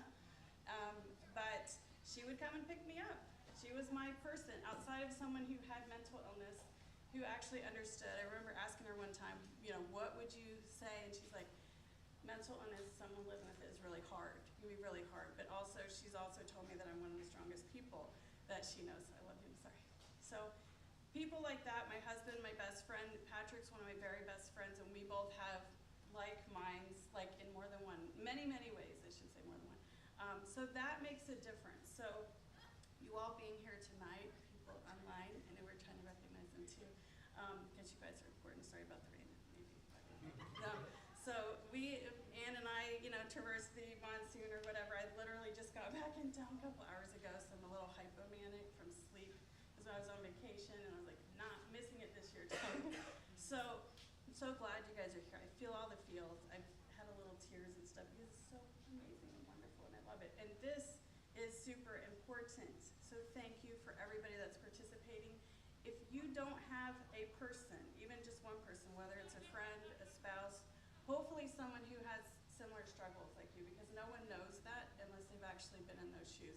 If you don't have that, or even if you do, we have our support groups every other Sunday, first and third Sundays, in Arnold.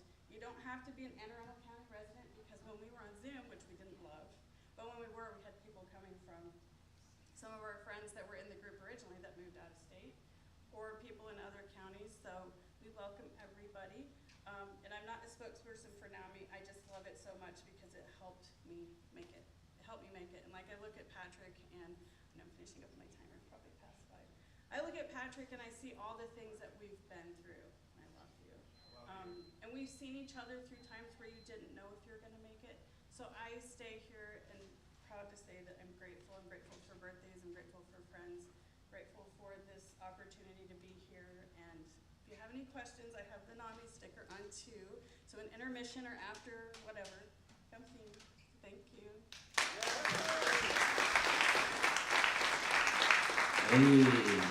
Great job, Heather. Thank you for representing, even if you're not representing. All right, we're gonna do this real quick because we're running behind on time. Jasmine, can you please? Come to the stage, finally. Hey. I mean, damn. Hi, everybody. Jasmine's been with us since day one. She needs and deserves recognition. Here is your SY2. Yeah.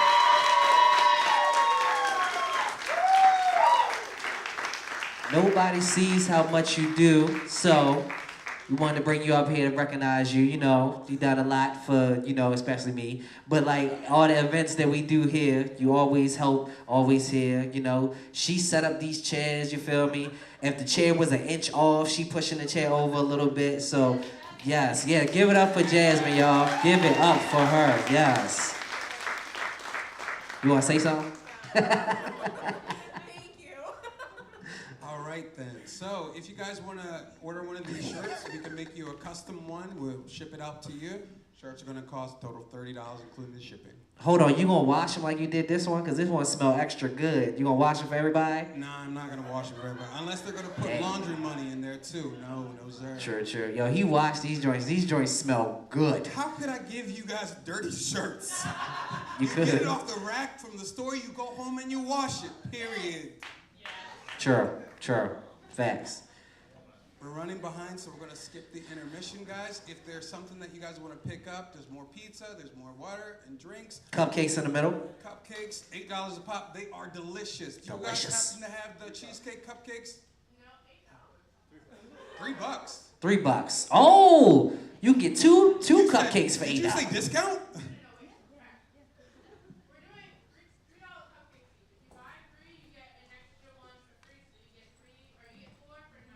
Do you have cheesecake? Ooh. Yeah. My girl gonna kill me. She said, "Give me a cheesecake for me." Get us something else. You feel me? All right. So moving forward, we're gonna hit here. Who's this? I got it. Let me say it. Okay. Coming to the stage. Give it up for Alpha. Give it up for him, y'all.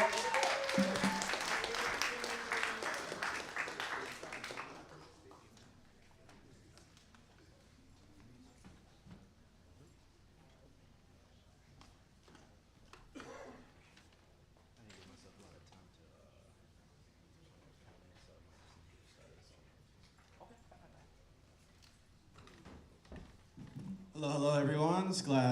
I am glad to be here. It's cool to be a part of this event. This is about my second performance live, so it's definitely an honor, and Tyler, I appreciate it, so thank you very much. This song is going to be kind of about my, somewhat of an origin of, my struggles with mental health, and of course, the year that 2020 was, I kind of go into that, so let's just get into it. All right, one more time. I told you. Oh, sorry. You good? Start from jump? Uh-huh.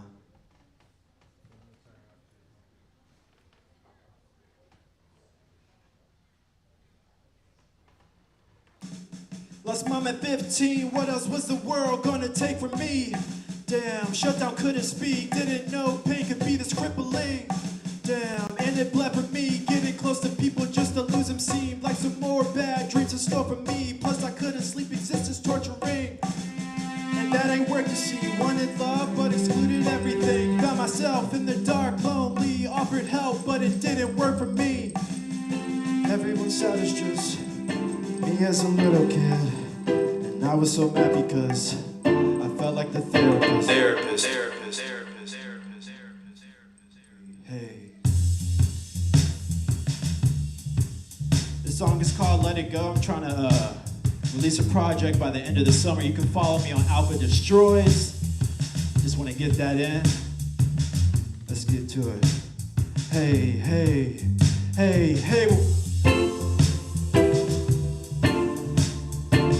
I like to walk around. This is where my H comes in.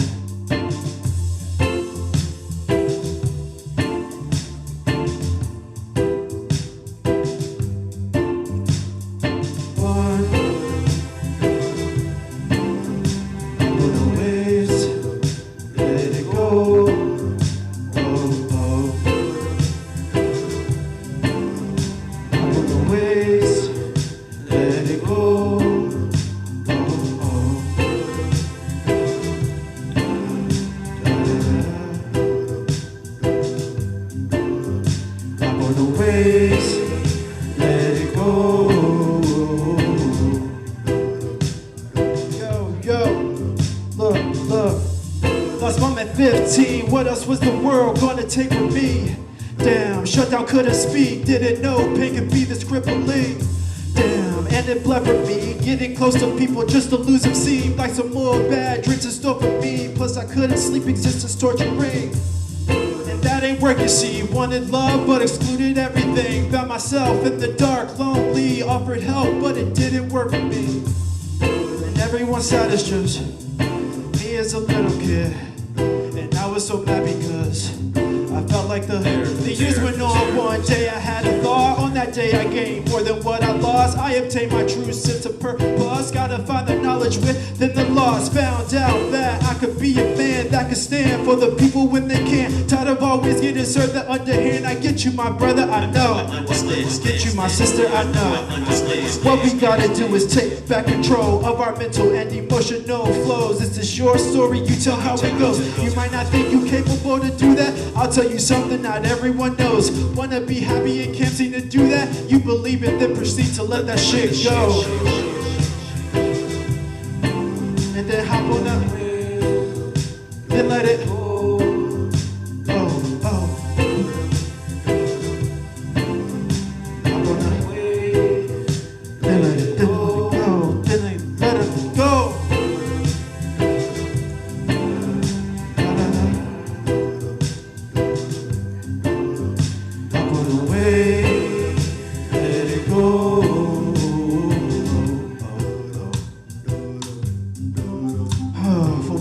Recently, I really try to let it go, but I just can't, I don't know. All this pain inflicted deep within my soul. Saw my brothers killed, I saw my sisters killed.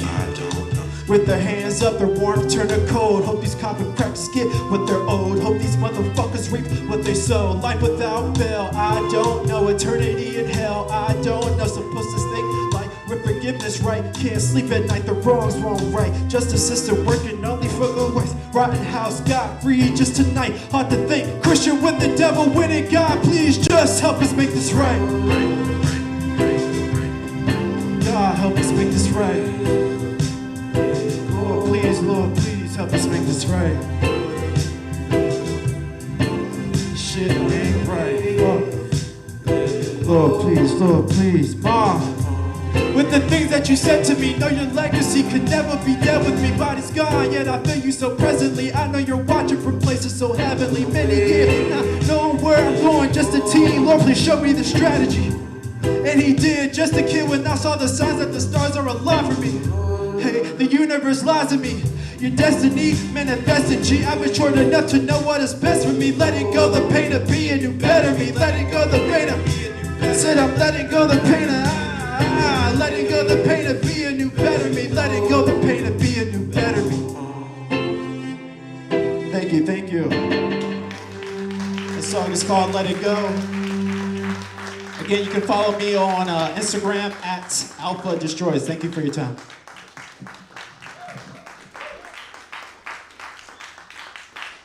Hey, give it up for Alpha one good time, y'all. Hey.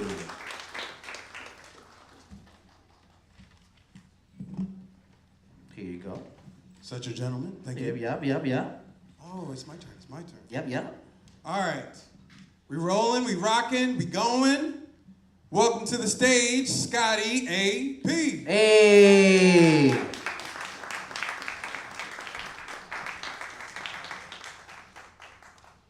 I'm not gonna lie, I'm a little nervous. This is my second performance. I'm gonna be performing a song. It's called Growth. Hopefully I don't get a little choked up. All right. I'm ready whenever you are. Yeah.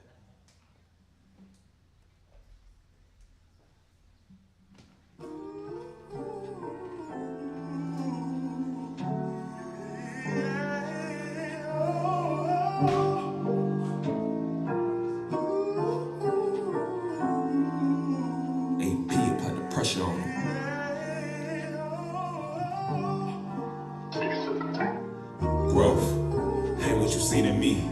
I really try my best, ain't believing me. I'm dwelling deep on and start a lucid fantasy.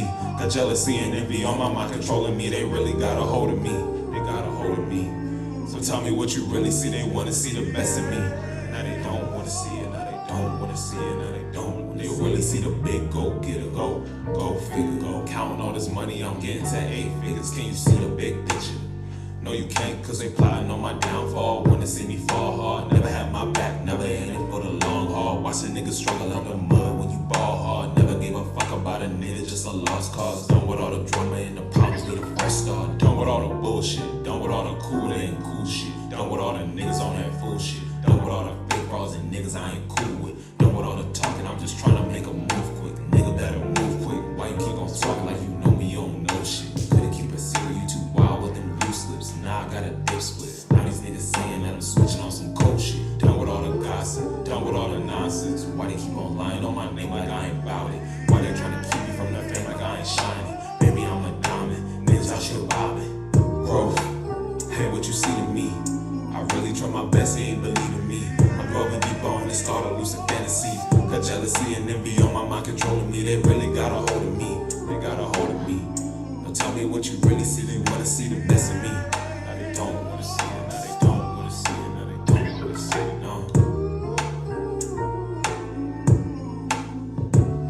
I guess I still got some time. I think, can I run it back again? Is that cool with you guys? So I get like a little bit more energy. I think I got the nervousness out a little bit, so I'm gonna try to speak up this time.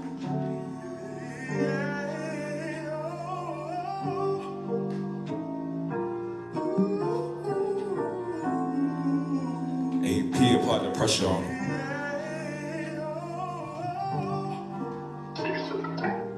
Growth, hey, what you seen in me? I really try my best, they ain't believing me. I'm delving deeper on and start a lucid fantasy. The jealousy and envy on my mind controlling me. They really got a hold of me, they got a hold of me. Now tell me what you really see, you wanna see the best in me. Now they don't wanna see it, now they don't wanna see it, now they don't wanna see it. You wanna see the big go getter, go figure, go counting all this money I'm getting to 8 figures. Can you see the big picture? No, they can't, cause they plotting on my downfall. Wanna see me fall hard. Never had my back, never in it for the long haul. Watching niggas struggle out the mud with a ball hard. Never gave a fuck about a nigga, just a lost cause. Done with all the drama and the problems with a fresh start. Done with all the bullshit. Done with all the cool that ain't cool shit. Done with all the niggas on that full shit. Done with all the fake bras and niggas I ain't cool with. Done with all the talking, I'm just trying to make a move quick. Nigga better move quick. Why you keep on talking like you know me, you don't know shit? Couldn't keep it secret, you too wild with them loose lips. Now I got a dip split. Why these niggas saying that I'm switching on some cold shit? Done with all the gossip, done with all the nonsense. Why they keep on lying on my name like I ain't bout it? Why they trying to keep me from the fame like I ain't shining? Baby, I'm a diamond, niggas out shit bobbing. Growth, hey, what you see to me? I really try my best, they ain't believing me. I'm rolling deep on and start a lucid fantasy. Got jealousy and envy on my mind controlling me. They really got a hold of me, they got a hold of me. Now tell me what you really see, you wanna see the best of me. Now they don't wanna see it, now they don't wanna see it, now they don't wanna see it, no. Okay, I'm cool with that. Yeah, I like that. I like that.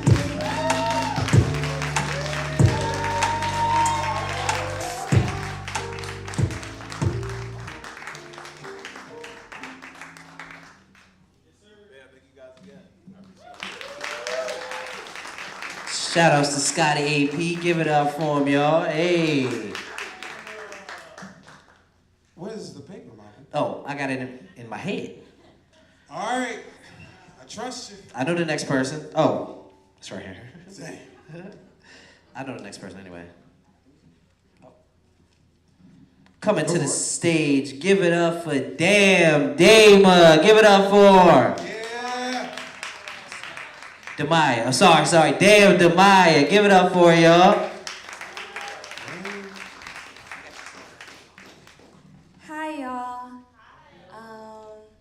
So I deal with depression and anxiety and possibly other things. I'm pretty sure it's a lot going on. So right now, I'm actually dealing with some grief. Yesterday while I was at work, my grandfather actually passed away. So right now I'm kind of going through this little manic episode. It's actually really fun. I actually had braids yesterday, and as you can see, the braids are all gone. So yeah, this is my depression song that I actually wrote a couple of months ago when I was dealing with some other grieving. So yeah, I promise you guys I'm much more funnier. Yeah. All right, we can start.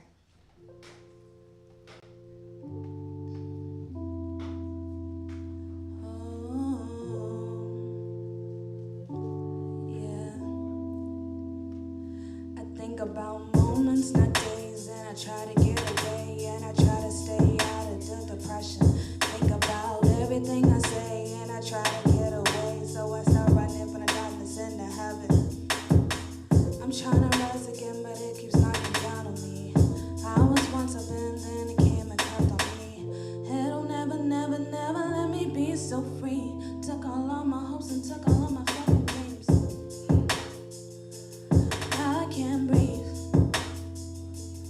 Misery making me feel like I have this cooking and no sleep. Cold nights by myself, just trying to be wonder about me. I can see the future in front of me. No more. It knocks me in. It hits me up. It pulls me in. The darkness is my only friend. It's killing me. Won't let me be. Anxiety controlling. Won't you let me breathe? Now pull it out. Now pull it out. Now pull it out. Now let me out. Now let me out. Now let me out. Now pull it out. Now pull it out. Now pull it out. Now let me out. Now let me out. Now let me out. It hits me up. It knocks me in. The darkness is my only friend. It's killing me. Won't let me be. Anxiety controlling me.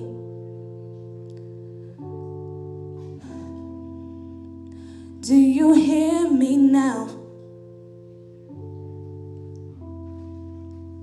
Do you hear me?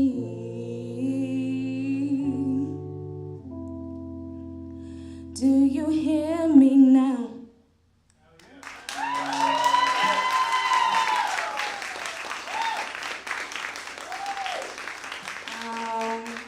I still have some minutes. Do you have any songs from what I did before?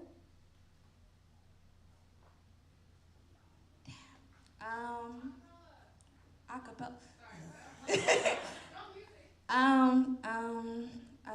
Go for it. Oh, okay. Okay. Can I see my phone? Well, can somebody take a video then? For me, thanks. Alright. Oh yeah, it is. But like, you know, I saw a whole bunch of screen recording. Okay.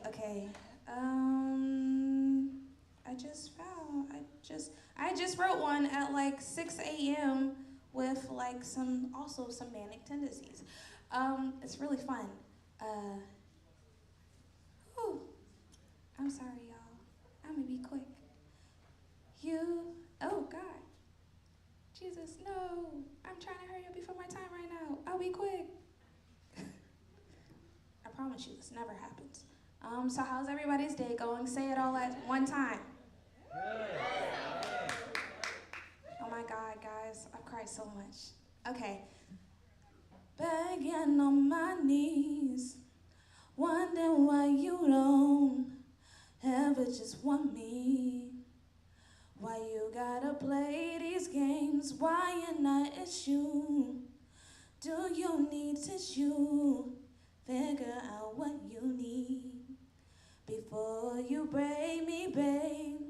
My heart shatters to pieces when you treat me like shit. I just want to love you, baby. I will continue to try, but I'm not gonna stay if you keep on acting this way. Oh, baby, I will continue to try, but I'm not gonna stay if you keep on acting this way.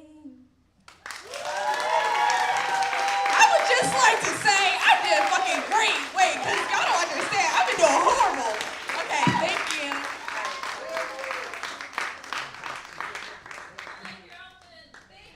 Hey, give it up for Damar one more time, y'all. Hey. That was beautiful, just absolutely beautiful. And she winged it. Oh my goodness. I'm gonna let you do it. Talk to her. Hey, coming to the stage, I want y'all to give it up for Beans Lee. Give it up for y'all.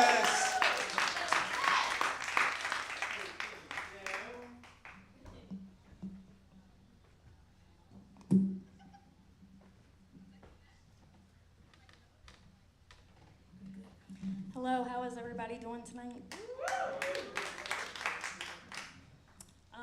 I'm originally from the What's Dope open mics. Been coming for many years. I haven't missed too many of them. And if you've ever seen me perform before, I do very vivid sexual poetry. But tonight I'm in a different atmosphere, so we are going to do some mental awareness. I deal with manic depression, anxiety, and multiple other issues. So this one is not a poem, but I came across it this week and I knew that it would be good to read. It says, having anxiety and depression is like being scared and tired at the same time. It's the fear of failure, but no urge to be productive. It's wanting friends, but hate socializing. It's wanting to be alone, but not wanting to be lonely. It's caring about everything and then caring about nothing at all. It's feeling everything at once and then feeling paralyzingly numb. But most people don't and won't never understand. Even worse, they won't even try or don't understand the patience that it takes to deal with someone with mental health conditions.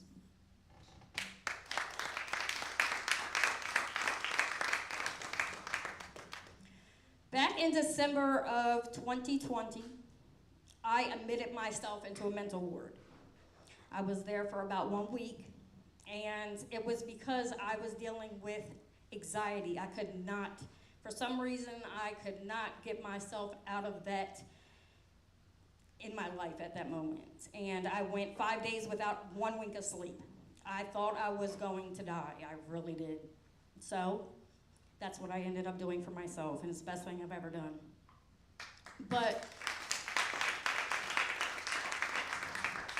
about a week after I came home, I sat there in my room and I wrote this poem. It's called Sitting. Sitting within these walls, my room is located down the hall. My anxiety was at an all-time high that I had to go into a mental ward for a few days. That's the real reason that I went away.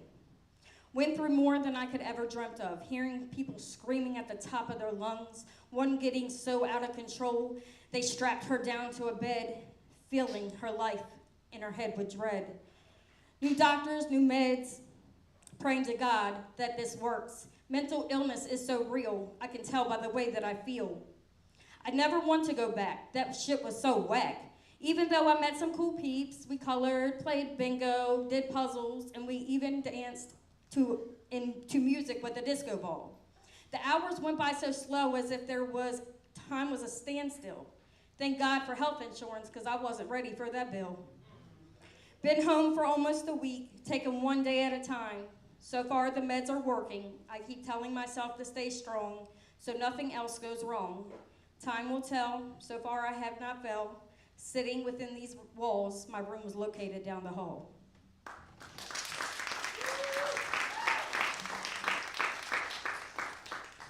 This one is called Sitting. I also am fully disabled. I deal with 2 types of chronic pain disorders. I have fibromyalgia as well as Lyme's disease. And I also deal with memory loss, so that's why I always have my phone. This one's called Sidelines. While sitting on the sidelines looking in, I must admit to all my family and friends, I can see the look of doubt written all over their face, even though they claim that is not the case. Some say it must be nice to sleep all day, while others say it's just an excuse so you don't have to work. Well, I hope you know that those words hurt. Try walking a day into my shoes. I guarantee you by the end of the day you will be singing the blues. Don't let my smiling face or my poetry confuse you, because a lot of times all you hear about is sex in my rhymes. I want my family and friends to understand that living every day with manic and depression does not well go today with today's society. Then on top of that, dealing with 2 types of chronic pain disorders. Now that's insane. Fibromyalgia and Lyme's, those are the name of mine. I also have 2 discs that lay on my spine. There are days that I can barely walk up the stairs, and at any given time, it may hurt to sit, stand, walk, even to shake a hand. It takes me forever to get myself together. I just want to shower and sometimes just showering and getting dressed is a mess. The pain by then is at an all-time high, and that's even with pain pills. So by then, I know it's best that I just rest. So believe me when I say that there is not one single day that I don't pray, and without God, I know for a fact that I would not be standing up here today. I wish I could get up and go to work. I wish all my meds didn't make me stay asleep or some days wired, but through it all, I tried my hardest to stay inspired. I'm not looking for sympathy, just real understanding. And if you still have questions, meet me on the sidelines, because that will be where I'm standing.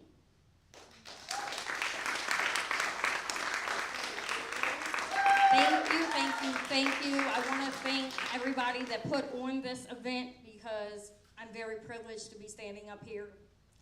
I know that everyone that's came out here either deals with mental health on their own or knows somebody that does. I'm 40 years old. I have lost multiple friends due to suicide. And I deal with all types of thoughts on my own. But I'm glad that I'm still here. Thank you. Have a blessed night. Yes, we are glad you're here too. And I'm glad you shared those poems. Yes. Oh, Beasley, somebody on the joint said they want to hear the Vivid Sexual poems. No, so, not tonight, y'all. Look, you can find her on Instagram at Beasley the Dirty Poet, right there. Oh, and also shout out everybody, give it up for Adrian. She been on there all night commenting and stuff. Give it up for Adrian. Thank you, Adrian. All right, who we have next? Oh, Atlas of the World. Hey, coming to the stage, Atlas of the World.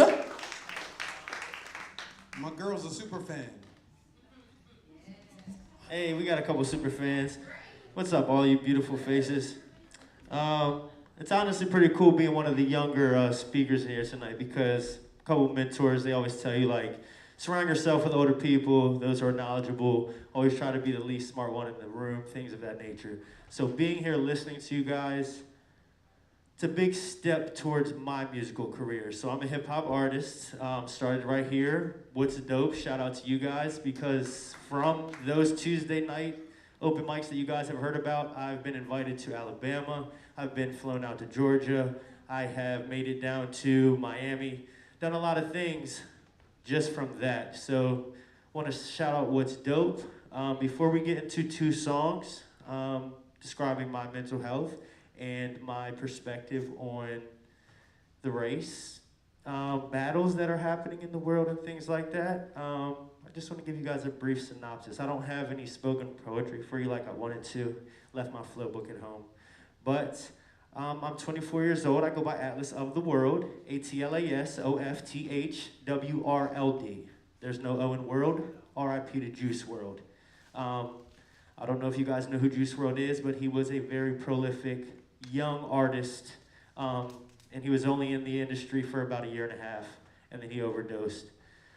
Very sad, but it is what it is. My mom called me Atlas as a child. She always said, baby, you got the world in your back, go do it. Then she bought me an atlas, National Geographic, one day, and I looked at it and I said, that's gonna be my name. So I took the O out of it, and then just to you guys' left, my right, there's actually some stickers, a little guy sitting on a bag of money with a QR code. Please take one on the way out. That will take you to my link tree, and all of my information will be there. We'll have a website up in August for you guys. With that being said, I was diagnosed with OCD very young, so being part of a much larger community and recognizing that I'm not alone is awesome.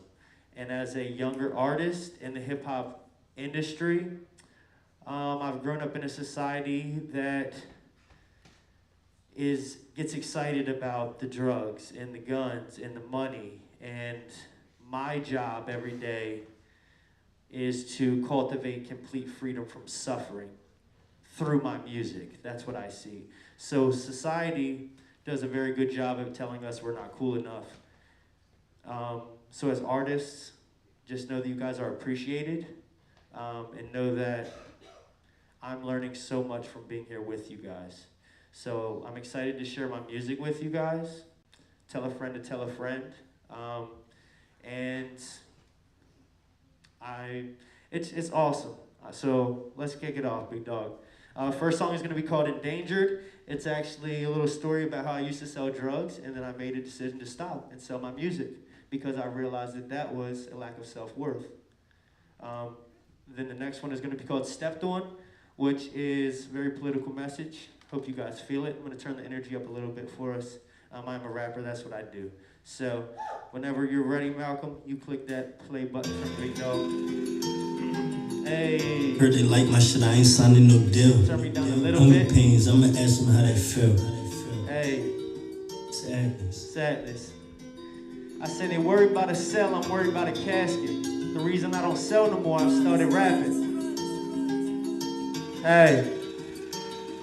Look. They worried about a cell, I'm worried about a casket. The reason I don't sell no more, I started rapping.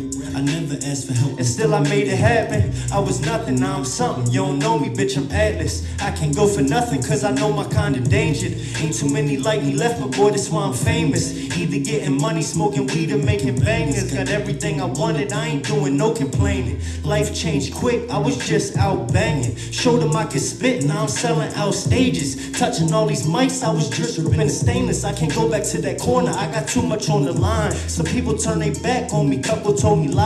Act like I don't peep them, I don't need them, I'll be fine. I got a little paper and that shit had changed my life. They told me I was gonna change, but I ain't changed, I'm still Brian. They worried about the cell, I'm worried about the casket. The reason I don't sell no more, I started rapping. I never asked for help and still I made it happen. I was nothing, now I'm something, you don't know me, bitch, I'm Atlas. I can go for nothing, cause I know my kind endangered. Ain't too many like me left, my boy, that's why I'm famous. Either getting money, smoking weed, or making bangers. Got everything I wanted, I ain't doing no complaining. For real, mama taught me never complain. No matter how I feel. Watch this. Look, heard they like my shit, I ain't signing no deal. Hunger pains, I'ma ask him how that feel. Remember days, I ain't even eat a meal. I would roll straight out of bed, grab my gun and eat a pill. Shit is real, what you know about standing in that field? Getting chills, cause the shots is ringing, you can tell they near. Then you stuck, stay on go, put aside the fear you feel. Then you walk into the crib and mama asks you pay the bill. I can't do this no more, mama stop crying. I can't do this no more, mama I'm trying. I can't do this no more, mama, I'ma make it with the rhyme and pay you back for all the sacrifices you made raising Brian. I was conceived in the overnight scenario. Maybe that's the reason that I'm bumping in your stereo. Truth is hard to swallow when I'm eating, you can hear it though. I'm done moving the Cheerio, my pocket felt like Cheerio. They worried about the cell, I'm worried about the casket. The reason I don't sell no more, I started rapping. I never asked for help, but still I made it happen. I was nothing, now I'm something, you don't know me, bitch, I'm Atlas. I can't go for nothing, cause I know my kind endangered. Ain't too many like me left, my boy, that's why I'm famous. Either getting money, smoking weed, or making bangers. Got everything I wanted, I ain't doing no complaining. Always thought I'd outgrow myself. If you guys listen right here. But here I am. I say, hold on. I tell myself, I was trying to show myself. Trying to prove myself that I was worthy. But I couldn't find it. So pause this for me real quick. As you guys heard me say, I feel endangered because there's not many like me. But you guys are like me. So as a 24-year-old, it's hard to talk about mental health to a world that tells us we're not cool enough. So I appreciate you guys listening to me right now. And I appreciate the fact that I will be accepted regardless of if I choose to talk about what's cool or what I personally feel in my heart. So we're gonna continue to play this next song. Just wanted you guys to really feel that message. Hopefully you did. Because as an artist, it's easy to get caught up in the hype. It really is. But when you follow your dreams and you really strive for fulfillment, you'll realize that you don't gotta be accepted by the majority because you are accepted by those that really feel the same way that you do. So you can play this next one again. This is gonna be a big political message for you guys. It's called Stepped On. I say my complexion shouldn't matter how I sound, but it does. So why would I keep my opinion to myself? Is the message of this song. Shout out to Beansley who just performed too. That's my aunt. If y'all look back there, sitting next to her is my mama. Hey, look. Atlas made it happen, it didn't happen overnight. They think I did magic, I'm an addict, I've been rapping all my life. Remember I was 8 when my granny bought that mic. She said, boy, you gon' be great, speak your mind. And ever since I've been slept on. But I ain't never asked for help, don't get stepped on. Tryna be somebody else, my complexion shouldn't matter how I sound, but it does. Why would I keep my opinion to myself? I'm a rap until they actually come after me for real. Put the ass inside assassin, I'm a bastard with a skill. Like I'd actually get the vaccine, that's like asking to be killed. This is rapping, I'm me asking for no deal, ever. Everything I do unique, I get paid to speak. So please don't let no one ever tell you talk is cheap. How the fuck we gon' get rich tryna sell a P a week on the Atlas? Cause I practice what I preach. That's my name. Hey, please don't wear it out. Hey, look, and I ain't even got a chain. But when I get one, better wear it out. Hey, look, all this money that I've made, it ain't make me, they just hit now. Hey, look, every day I had to pray. Had to wait, they can't tear it down. Why?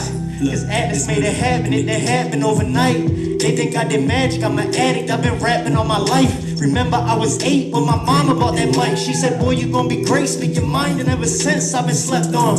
But I ain't never asked for help, don't get stepped on. Tryna be somebody else, my complexion shouldn't matter how I sound, but it does. Why would I keep my opinion to myself? Like I said, I'ma keep rapping till they actually come after me. The actions of these police is a national catastrophe. If this is what it is, then I guess this is what it has to be. We all equal, ain't no way I'm looking past it. I'ma march with the people through the madness. All these rocks got them shook, it's got them blasted. We all tired of the secrets and the lies. I know I ain't gonna be quiet till I'm lying in a casket.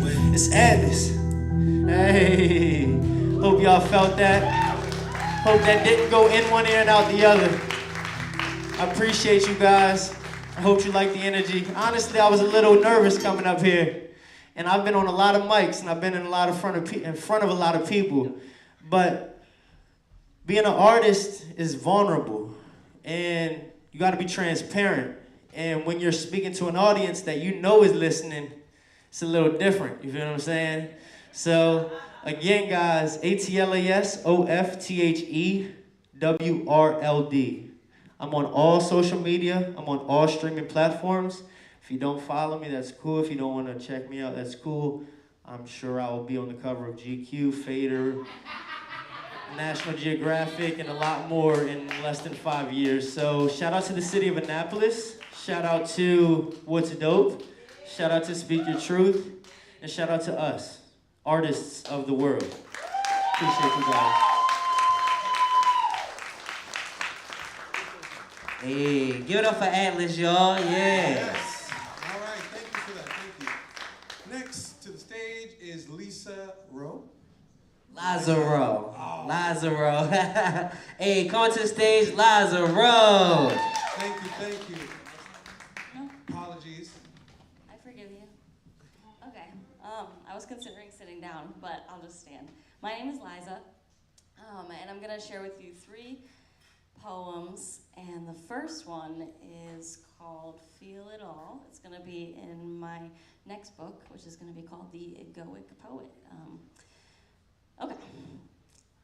She said, I don't want to think about it. I wanted to tell her your body will act out if you don't address the rest of your thoughts. They'll chase you down and follow you around for the rest of your life until you decide to feel and acknowledge the emotions and thoughts that you've tried to swallow. You might think they've vanished, but they're just scared and damaged. So they're hiding beneath the surface, just lurking and waiting to find a purpose. But I can't tell anyone how to live their life. I'm just here to share my experience and go about mine. I no longer believe there's a wrong and a right. Nothing in this world is black and white, and there is certainly no unhealthy emotions. We're only human, and we are meant to feel every wave of this ocean called life. We need to embrace them, not change or rearrange them to fit in some square that the rest of the world has prepared.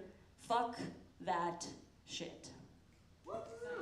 I want to feel every part of my existence. And that's that poem.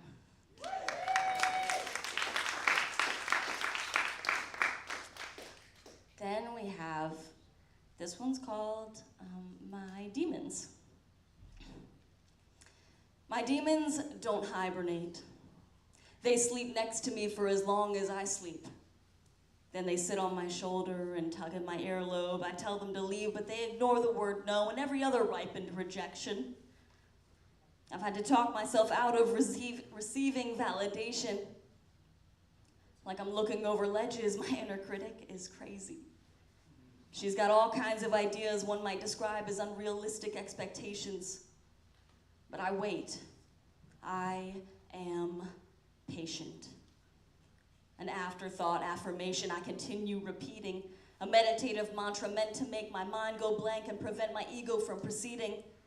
Because I don't know who told me that life is a contest, but they lied. There is no competition, no award for whoever lives the best life. There are only the messes that we manifest in our minds. The troubles we tally time after time, a crime of comparative culture, creating confusion between winning and losing, the cost of being right versus being humble. I suffer with insidious struggles between sheets. My demons don't hibernate, but neither do I. Thank you.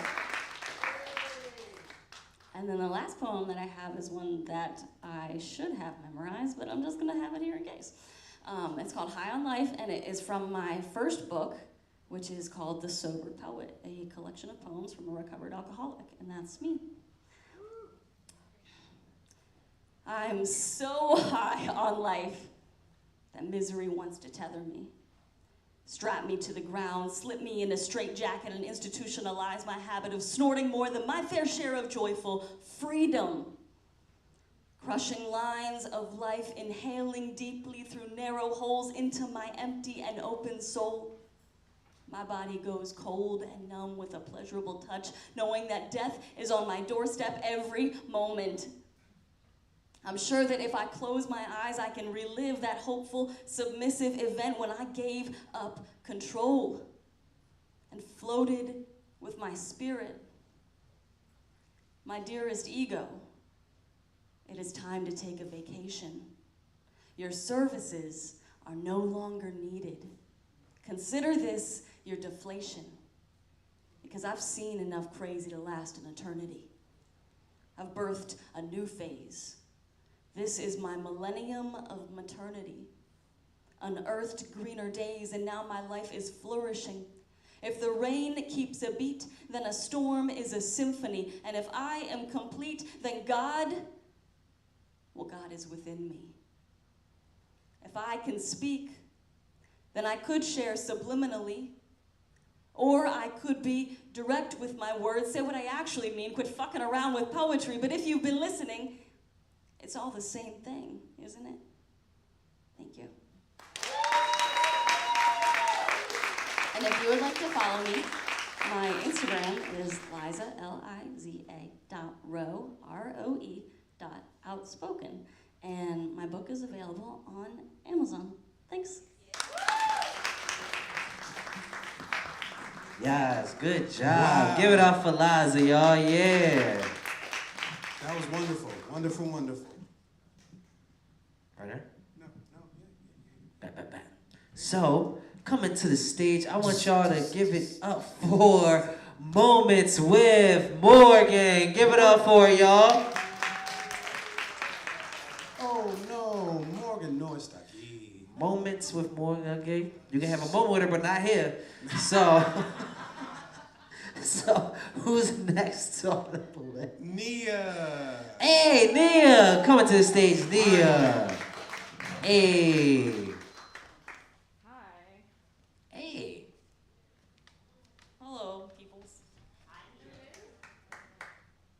So, I'm actually gonna do a poem I found on my phone that I forgot I wrote. Alright. I wrote it in February 2020. So this was obviously before the pandemic, but yeah. I'm an overthinker, that's true. But what am I to do when my feelings don't matter, yet I must serve happiness on a platter to those who seek to control my very being? Shadows creeping towards me, consistently forcing old me to be brought out in the open, just like brought out in the open, covered in scars, mentally and physically, just like shards of glass, undoing my supposed healing. I'm scared for my future goals, despite all the good I've been told, prophetically of myself and future me, a beautiful, successful queen, yet this internal turmoil is screaming. All right. Am I doing the wrong one?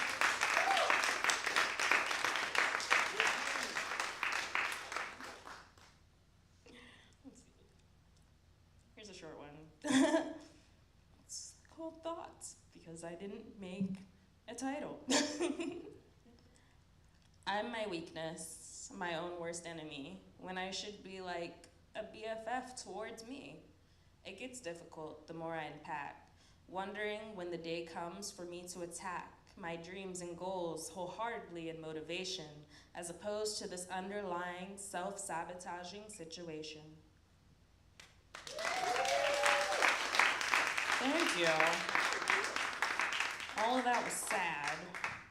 So a song popped in my head. It's not mine. That I'm just gonna randomly sing, because why not? I'm so elevated, thank God that we made it. Manifested every dream and answered all my prayers. Every day I stay high, say hi to the haters on my way up.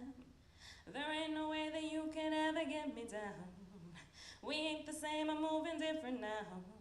I am in the midst of an ascension now. Lifting and I'm drifting on a cloud. Never coming down again. Never coming down again. Down, down again. Never coming down again. Down, down in the sky, and I'm never coming down again. Thank you. That was awesome! Hey. If this is not the room where it happens, I don't know where it is. Talent up in here. Definitely, yeah. Okay, Nia, I ain't never heard you do some poetry. Well, just recently I did for the first time. But hey, that was dope, yo. Yeah, give it up for Nia. Yes. Okay, hey. Coming to the stage. Hopefully this person knows they're coming to the stage. And okay, they do. I thought you just got somebody signed you up. So coming to the stage, give it up for Innocence. Give it up for y'all. Yes. So much.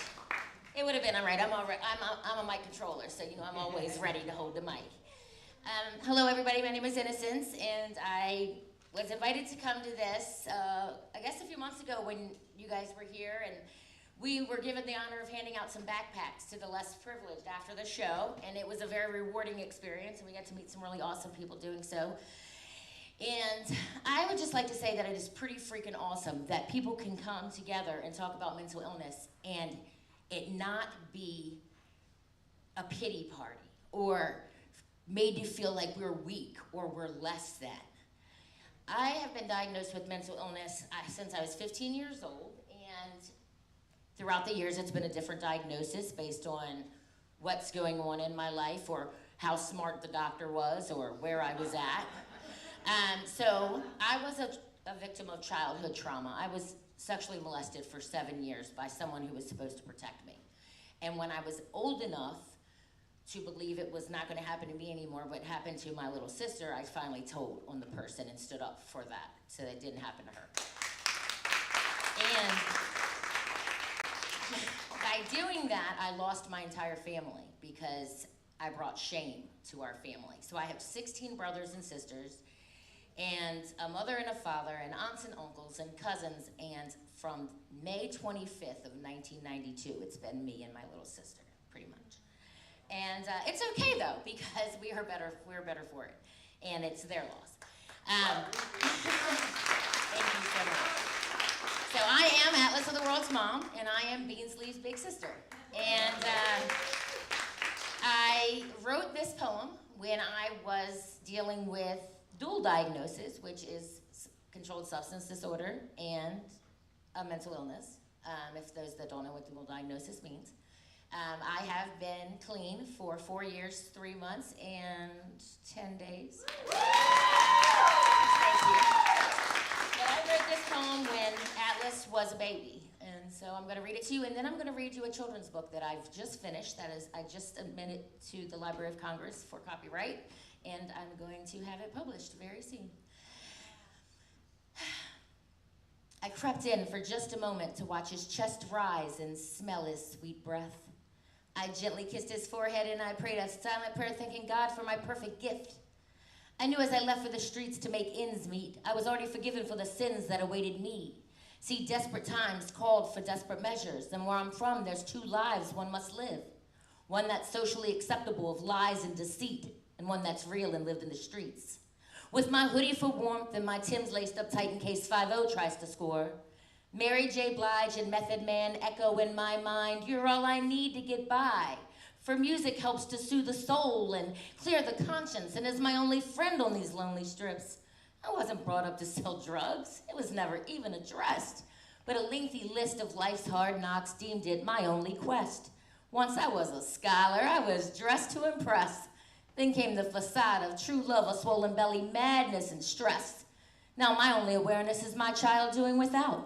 Me understanding it takes way more than a 40-hour work week and a simple handout. Some quick to judge refused to comprehend that a hustler can be a Christian, a teacher, a mother, and a friend. In my shoes, you've never walked, nor could you and survive. It takes way more than a degree or with whom you socialize.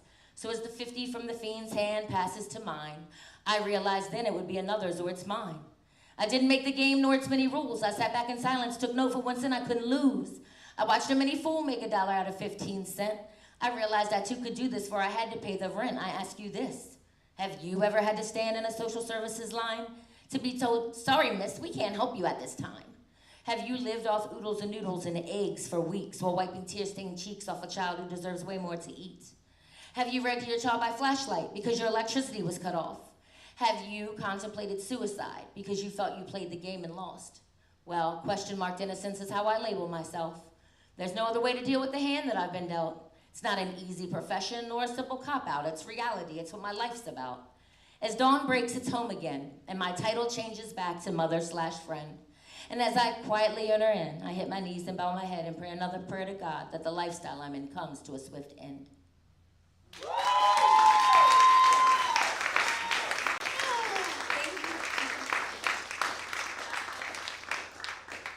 Okay, so I watched my daughter fumble through her childhood, and then I watched her have a daughter who fumbled through her childhood. And as if childhood and puberty and life isn't hard enough, the world now has thrown this extreme bullying into the plethora of growing up. And with social media, it makes it even harder because you're not only personally bullied, but you're cyberbullied. And so I think it is so important that self-esteem and self-love start at an early age. And so I wrote this book, and I really hope that you like it because I enjoyed writing it. A Case of the Zackleys by Innocence. There once was a beautiful little girl named Leah. She was so very loved by all who knew her. Her hair grew down her back in yellow curls, her eyes the color of blue of the waters of the Gulf of Mexico. She had dimples deep in each cheek as if buttons were sewn there. To her mom and granny, she was perfect in every way. But to Leah, she always felt not quite right and definitely not perfect. Leah's earliest memories were of trial and error or wrong or right. As other kids ran gracefully to their moms on the playground, Leah would run arms wide open to her mom and boom, flat on her face she'd go. Tears would well up in those beautiful blue eyes and run down those cheeks to a puddle in her dimples, lip poked out, trying hard not to cry. Her mom would run to her, scoop her up, kiss her tears, hug her close and whisper, "Oh, Leah, it's just a case of the Zackleys. It'll be all right." When Leah was a bit older, she began to love to draw in color. The kids in her class would finish their pictures that looked beautiful. The teacher would give them gold stars and hang them on the wall of the class. Leah would look down at her masterpiece and think it looked like a scribbly mess. Her colors would go outside the lines, and she was afraid the teacher would not like the picture that she made and compare it to the kids in her class. So Leah would ask her teacher if she could take hers home to finish, although she never brought them back. Leah's mom would find them in a pile on her desk and make a fuss about their beauty and hang them on the fridge. Her granny would visit and ask Leah to tell her about the pictures, asking, "What is this and what is that?" Leah would feel knots in her belly and throat, and once again tears would well up in her big blue eyes, run down her dimpled cheeks, and Leah would plead her case, although she could barely speak. She'd tell her granny of how her classmates were great colorers, and they always stayed inside the lines, and their pictures got stars and hung up in class, and hers were a mess and hidden in her desk. Her granny would kiss her forehead and wipe away her tears. She would get Leah's pictures and put a beautiful star on top and hang them everywhere. Some she'd even frame and have Leah sign her name and say, "Leah, it's just another case of the Zackleys." Leah never understood what her mom and granny were talking about. Zackleys? Case of the Zackleys? Zackley, please. Zackley what? She only knew that their words made her feel better, made her feel smart, made her feel safe and important. Leah's mom would buy Leah her favorite cereals for breakfast or late night snacks. She'd even buy pints of milk instead of gallons so it would not be heavy and Leah would not make a big mess. No matter how hard Leah tried to make her bowl without spilling a s'morsel, each and every time there'd be a spill, sometimes a ginormous puddle and sometimes the tiniest morsel. Her mama would chuckle and ask, "What's the matter, Leah?" She'd turn rosy-cheeked and teary-eyed and look embarrassed. Her mom would try to explain that when she was a little girl, she was the same and that it was just another case of the Zackleys. As Leah grew older, her Zackley moments grew fewer and far between. It was then that her little cousin Bray came to stay with her mom and granny. She'd watch him trip over his own feet and how he tried to hold the crayons just right and color nice and neat. Although when the crayon hit the paper, it was one thin mark of color outside the lines, just that she'd seen herself do so many times. She'd see him spill the milk and have the same tears of disappointment. She'd hear her mom and granny tell him it's okay, that he was only 5, that he'd grow with practice, and it too was a case of the Zackleys. So she thought long and hard about the feelings that she carried, and she saw how her little cousin felt less than and embarrassed. She realized what her mom and granny had meant all along. A case of the Zackleys was just exactly that. Everybody was imperfect, and everybody made mistakes. Everybody fell once or twice and spilled the milk when making cereal for breakfast or snacks at night. That every art is beautiful and each piece unique, just as Leah was with her long blonde curls, blue eyes, and dimpled cheeks. She was exactly who she was intended to be.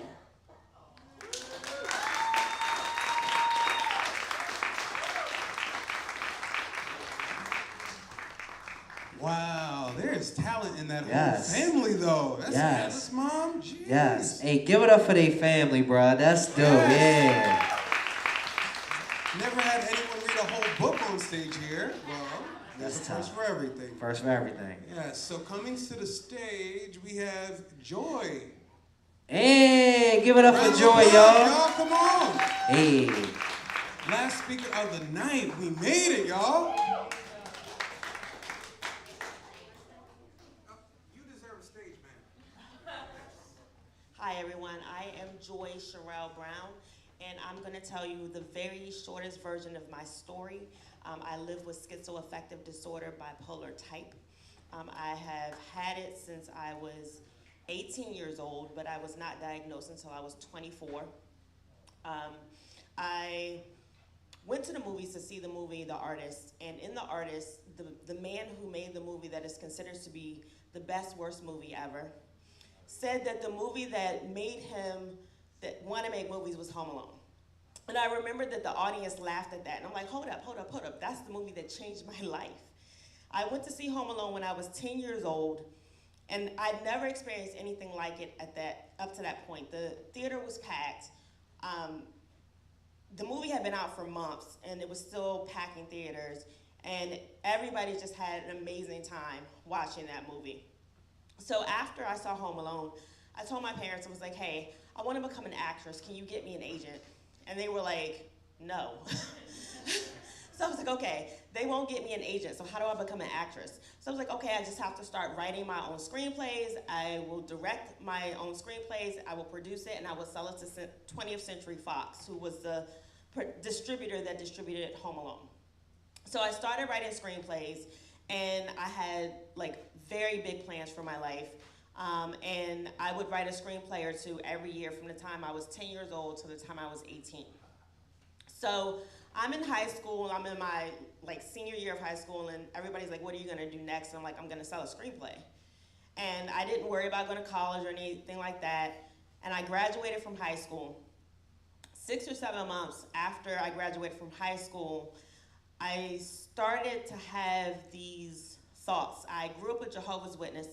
I don't practice that religion any longer, but I grew up a Jehovah's Witness, and I started to think that Armageddon had happened and we were living in paradise, and I was like totally convinced of this. And I was like, look, I'm Eve. I lost perfection for mankind, but I'm Jesus and I got it back. And I was dead serious that this is what I thought had happened. So I got hospitalized for 5 days. And the worst part about it was that my parents had told everybody, like I was having psychosis in front of people. I was calling people on the phone. I was saying crazy things. I was going to their houses. My parents couldn't control me. They didn't know what to do. So they were like, we're taking you to the hospital. Then I got to the hospital and I didn't know what was happening. So I was screaming in the lobby, and they came in, like sedated me, and I woke up in the mental ward. But I was still out of my mind. So I thought that I was in the hospital so that I would forget the old world, which is kind of like what Jehovah's Witnesses believe, that at some point Armageddon will happen, paradise will come, and you'll forget the old world. So that's what I thought. I was in the hospital to have to, so that the old world would leave my memory. And the worst part about it is that everybody I knew came to visit me in the hospital. So everybody I knew, who was like tons of people, saw me going through psychosis. So when I got out of the hospital, I had to go to inpatient therapy, and they were like, you can't get stressed out. And I'm like, what the heck was stressing me out? Like, I was just living my life. Like, what was stressing me out? And it was just like pissing me off, because they would be like, don't get stressed out. And I'm like, up to that point, nothing ever stressed me out. If it was given to me to do, then I knew I could accomplish it. I never had these feelings of like, I can't do something. So they were like, oh, okay, you're supposed to start college in 2 weeks. Don't go to college. Like, you need to take a break, whatever, blah, blah, blah. So I told myself, I'm in the car with my dad, and I'm asking him, like, look, am I ever gonna be normal? Because I got like super depressed. I had already gone through depression growing up, and I didn't understand why I was always so unhappy. And everybody will always tell me that the religion that we practice was supposed to make you happy. And I'm like, I'm not happy, I'm miserable.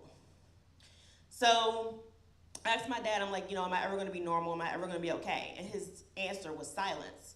And I asked my psychiatrist, I'm like, am I gonna have to take medication for the rest of my life? And her answer was silence. So I told myself, if I ever understand this disease, if I ever figure out if I'm gonna be okay, then I'm gonna make a movie about it. And when I first got hospitalized for psychosis, I didn't write for like 2 years. What made me start writing again was the weirdest thing. I was watching Making the Band, the first season, and O-Town was like in a creative session writing songs. And I was like, oh man, I remember that. I remember being creative. And I sat down and wrote like 8 songs. I never wrote songs again in my life, but I sat down and wrote 8 songs, and it segued back into me writing screenplays.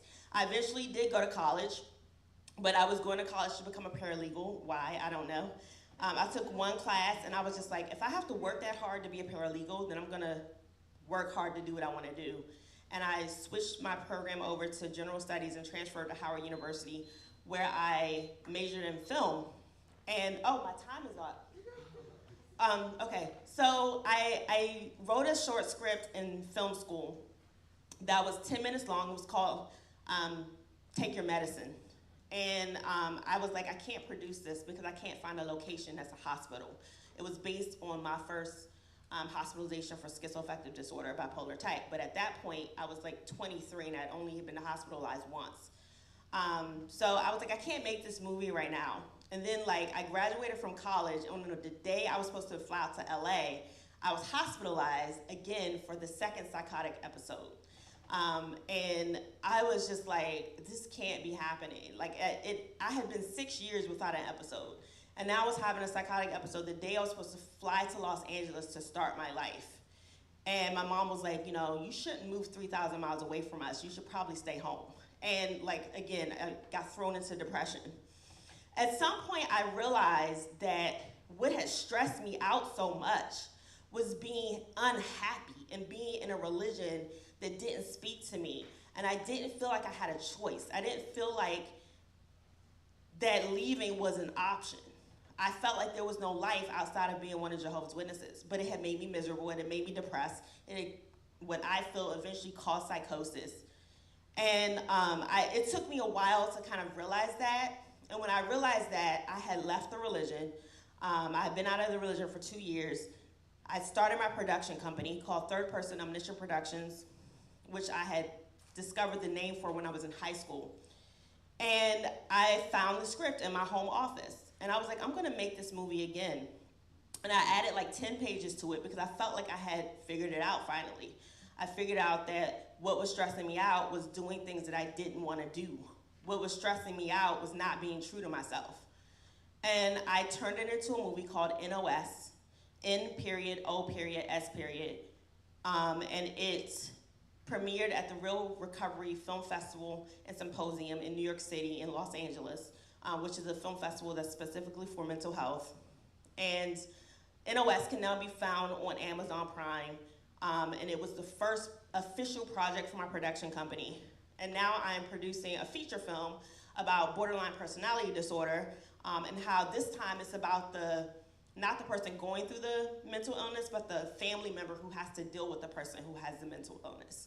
I'm in development on that right now. It's the first feature film for the production company. And yeah, it kind of felt like I figured it out, so I made a movie about it.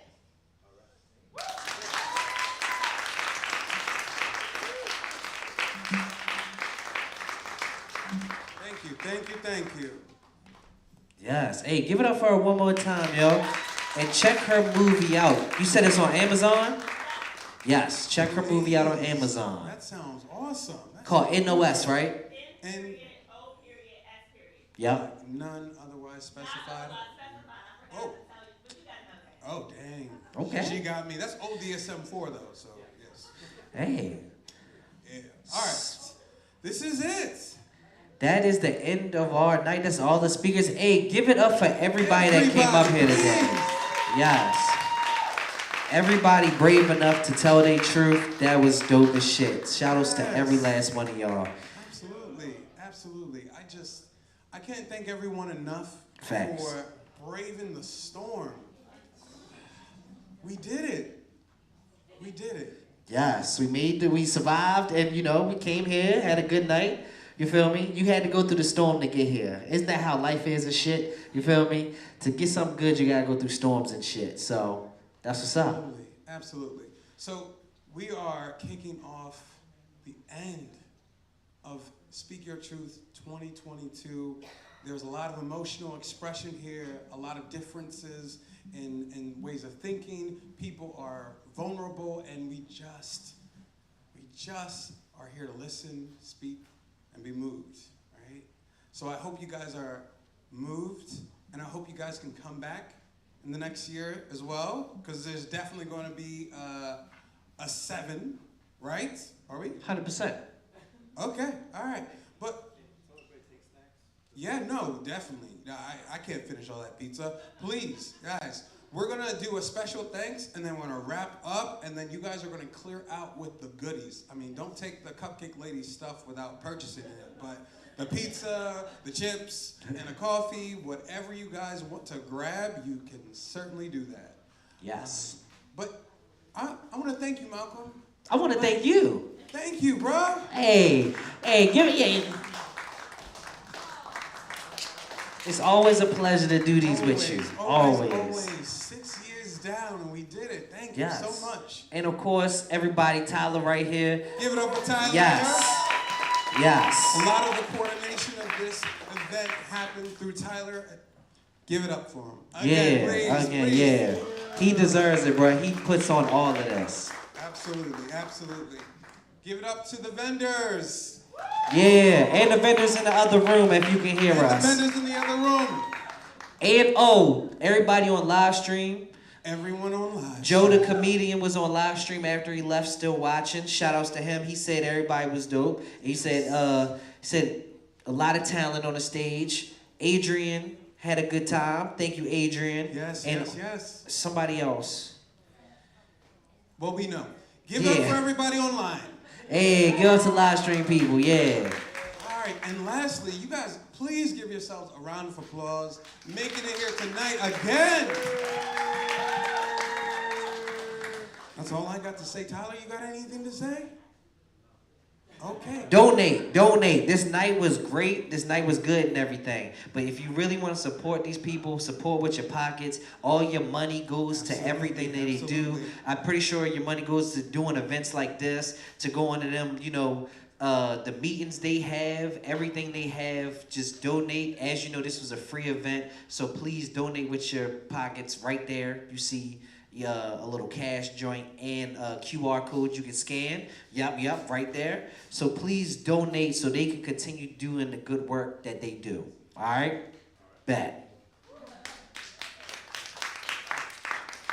Please don't forget 988 goes live today, so if anyone feels a need to speak to someone, anyone's feeling suicidal or having any thoughts, please reach out, 988. You are not alone, not in this fight.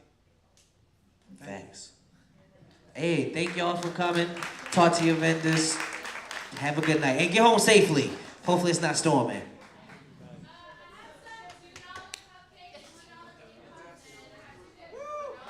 $2 cupcakes in the back. $2 treats in the back.